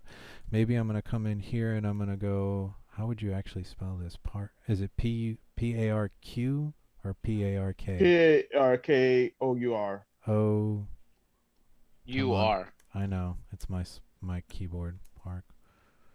You are. Yeah. So there is a VR parkour and there is a parkour movement system. So there's already somebody that has gone through and created a wall run system. Yeah, basically all the code. Remember that the part of this is finding, just like we can find meshes, you can also find code. So you can find something like this. Those cost now, money. I understand. You want to do that. I understand, and that's the whole dilemma, right? Is we try to find one of these things that are free. Now here's one that is for $50.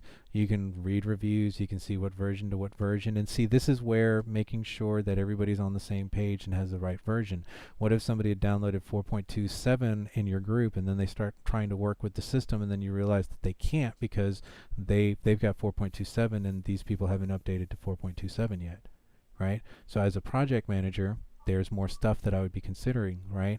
So this is why, now in this case we're seeing $50, but we might find a pack that did some parkour stuff that might be available for free. Now in this case we did look specifically for a term. Let's see, let's go back in here. And let me just move it back to the original word. Simple parkour. Ooh, there you go. There's another one for $50. Inflatable parkour pack, $14.99. Parkour, $14.99, $29.99. Now I think we might even be able to put this by price point, lowest to highest, and see if there is a free one. Oh, I think that just did all my packs instead of. There's a wall running pack for $10. Might be interesting for parkour.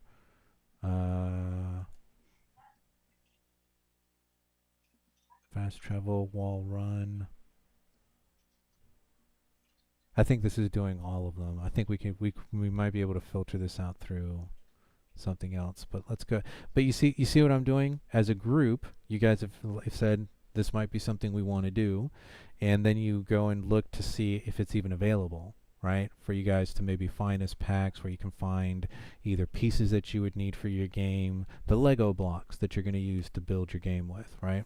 So as far as the group leaders, when you guys meet next, this is where I would direct the meeting towards, and maybe opening this up in the group, somebody doing a screen share of their page, and then just going through and seeing what kind of stuff you guys can find. Third-party grappling hook, interesting. Because there's a lot of stuff that's already out there. Let's go back and look for parkour again. Cheapest thing I've seen so far is $10. I'm not seeing anything for free. And a lot of these things too will have like maybe a video where the people who created these packs have like a video that they've dropped on YouTube where you can actually see what the system looks like, how it works. They'll have like a level generally that will be like a demo level where you can run through it and use the different mechanics that are part of the game or the part of that system. Whew, that's a $200 landscape. $300 map plugin. Wow. They are very proud of their stuff. There's a mini map. I actually had a group last semester create a mini map. Actually wasn't really that difficult. Barbed wire. But see, this is what I mean. And really, instead of running parkour, what I might do is just go in there and again go to free. Go to environments. See what we can look at. Maybe there's some medieval stuff when we decide that we want to do a fighting melee game. So maybe I'll come up in here and type in melee. Melee weapons. There's an AI melee pack for $10. Again, I don't want you guys to spend money, but you know, ultimately, if this is what you want to do with your, let's see, price lowest to highest. Let's see if there's a free weapons pack. There's a close combat anime set, which right now is 100% off, free. There it is, right there. Is that? Do I not own that yet? I'm gonna go ahead and get that. Yeah. There's fight sounds for $2. Let's see. So there's not a lot of free stuff. There's a lot of discounted stuff. I mean, for the price of a coffee, right? At Starbucks, especially some of those frappuccinos are up there in that $6, $8 range. Melee weapon systems. That might be interesting. Let's click on that.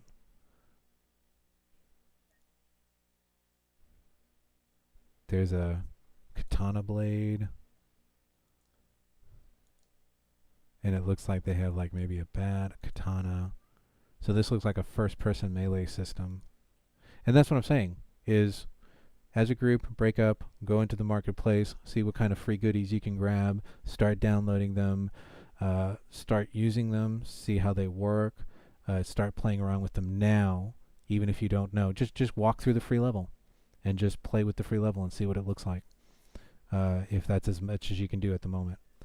And then as we start going through the labs, you'll get filled in with how to incorporate that or how to maybe make that work for your game, because you'll get more information.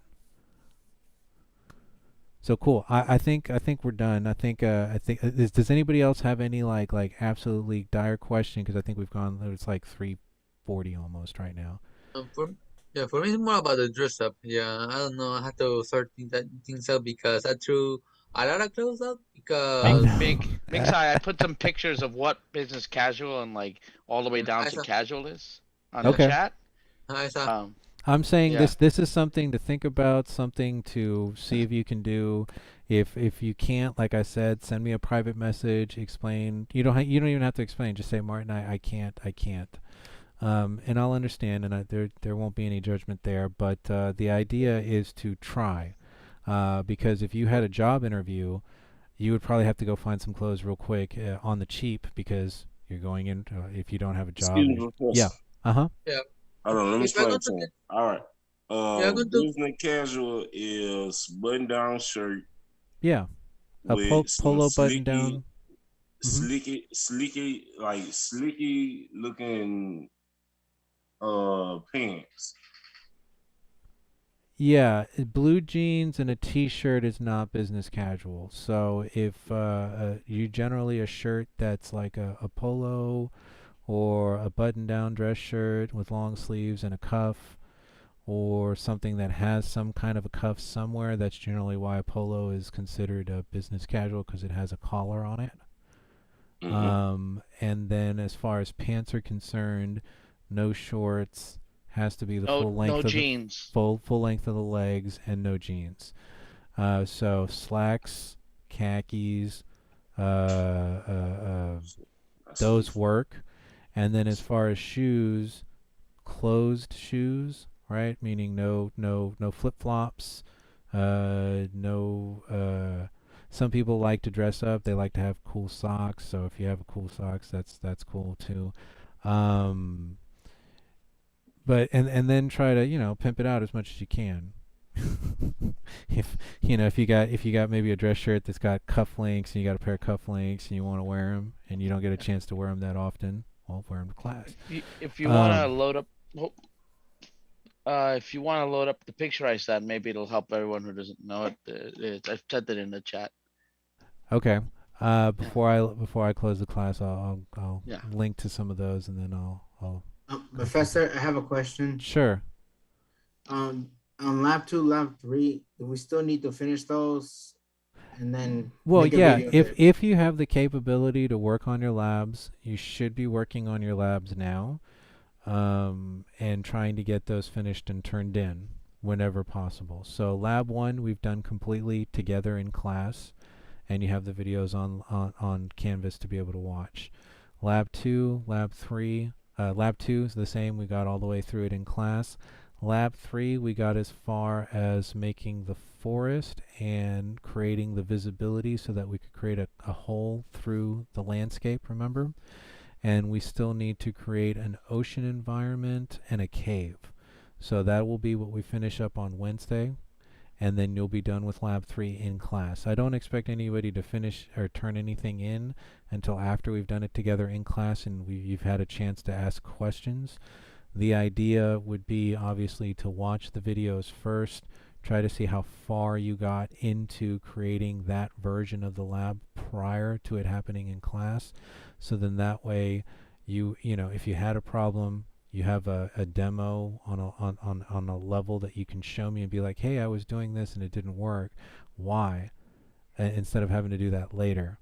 You see what I'm saying? So it's sort of like reading the chapter before you come into class, so that way we can discuss the chapter together with you having some information about it, and then maybe you've already run into a problem that I can address during class and everybody learns from that. But as it is right now, some people, like I said, don't have access to the computers yet, which should change in October. So October, the first week in October, we should be back in the room. So and like I said, they are looking for lab aides right now. So I know that the department is actively looking for lab aides, and hopefully they'll get that figured out in the 3 weeks it's going to take before we get into class again. That'll be good. So that we just help those that are somewhat behind. Yeah, so those who are, and like I said, once we get through all the labs together as a group, see, the class is going to change a little. The dynamics of it. Right now, I'm talking a lot because you guys have little information. You need to know what's going on, right? So I'm giving you the labs. I'm giving you the information. I'm showing you how the system works. Yeah. As the class transitions later into the class, starting like second half of the class, you guys are going to be doing a lot more work, and I'm going to be doing more of just running around to groups or individuals and helping them out with specific issues. And now being back in the classroom, that's a lot easier because I can just walk over to your computer and go point at something instead of you having to, having the delay, having trying to do the share screen on Zoom, where we have a little bit more of an issue with that. But should be more fun when we get into class because it'll be more you guys working and less me talking. Yeah, at least I also plan on getting a test book. Well, that's cool. Yeah, I mean, it's kind of hard to do this work if you don't have the like the I think we watched a video earlier that said if you have a computer and access to the internet, you basically have everything you need to get going. So entry is very, very inexpensive as far as like a whole job thing that you can do. You don't need to spend hundreds of thousands of dollars on equipment. Like for me, I own an audio studio, and I've spent a lot of money putting the studio together. And without that equipment, I can't actually record voice, right? You can't record a voice if you don't have a microphone.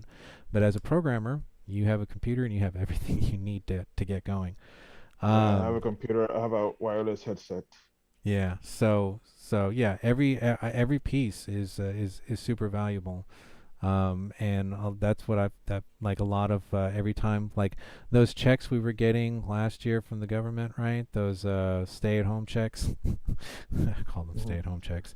The COVID fund stuff that they were, those refunds that they were sending us, that basically got all spent on equipment, new computers, hardware. Yeah, so most of that on caring for my car and stuff.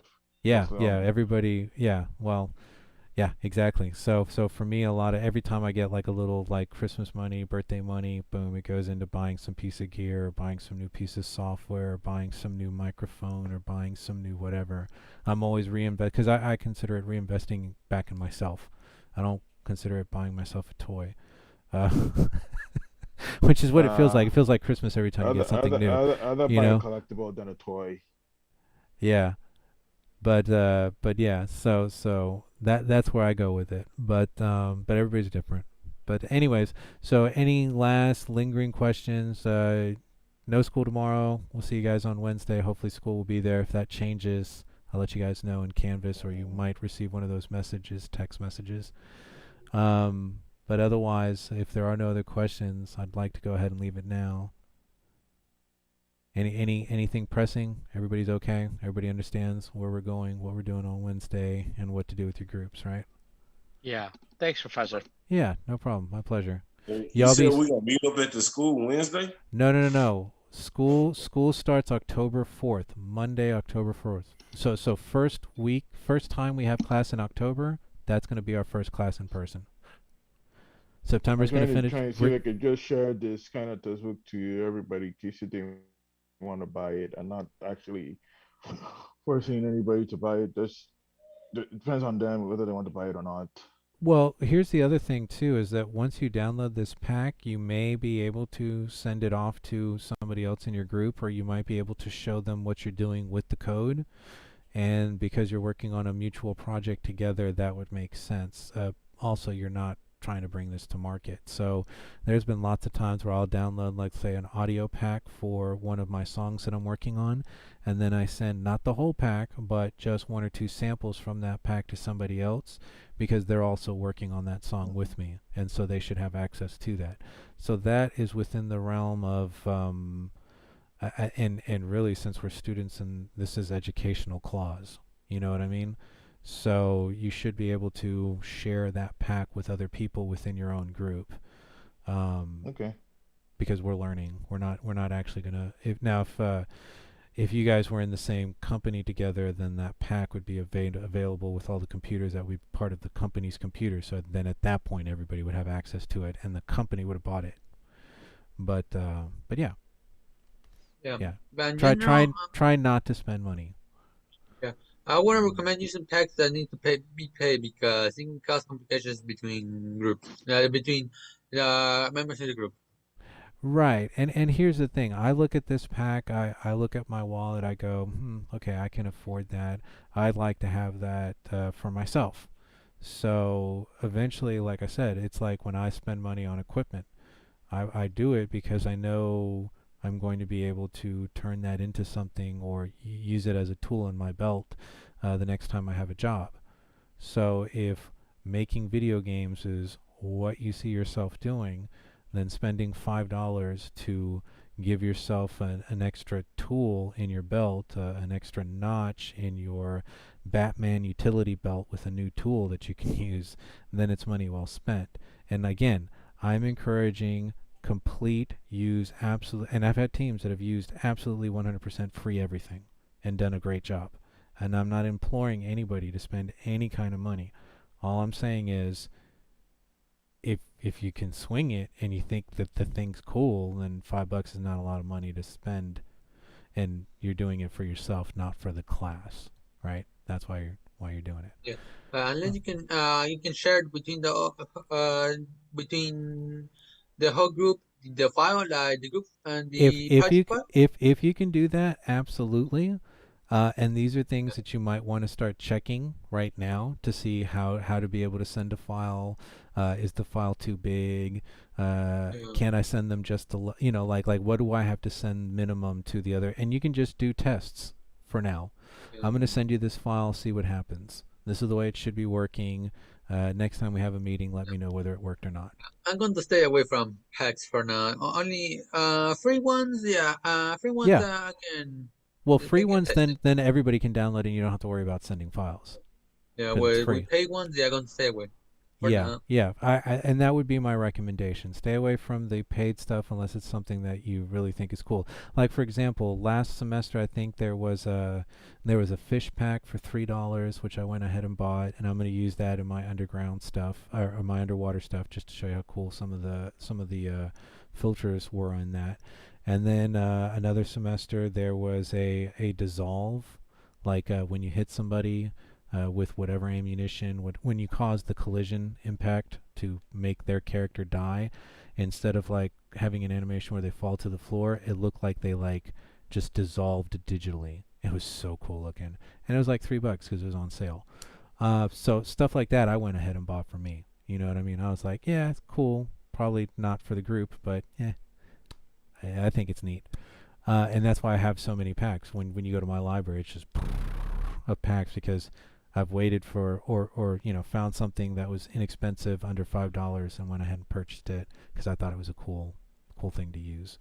But anyways, again, not necessary for this class. Stick to free. That's my recommendation.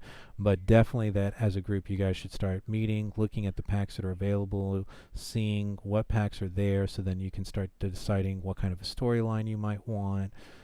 What kind of characters you might be able, what kind of a game you might be able to create, because a lot of what we're going to be doing is downloading packs and using those packs in our game, in our levels, to fill in some of the stuff that we can't do right now. Okay? Okay. All right, very cool. Well, gentlemen, it's been an absolute privilege, an honor. Hope everybody survives. And Wednesday, if nothing else changes, we'll go straight into Unreal and finish Lab 3 and Lab 4. All right. You guys take care. Be absolutely 100% safe. Turn around, don't drown. And, when the winds pick up, don't be outside. As much fun as that's probably going to be. Because we should be getting some like 50, 60 mile an hour winds. Yeah. I just need to work on my calculations and all for a little bit. And after that, I might work on my Unreal, then later on be on my Twitch stream. Yeah, if anything, you guys have more time because you don't have to show up for class this afternoon or tomorrow. It's a good time for a meeting. You have a nice day, Professor. All right, y'all take care. Be safe. Yeah, I want to leave. Yeah.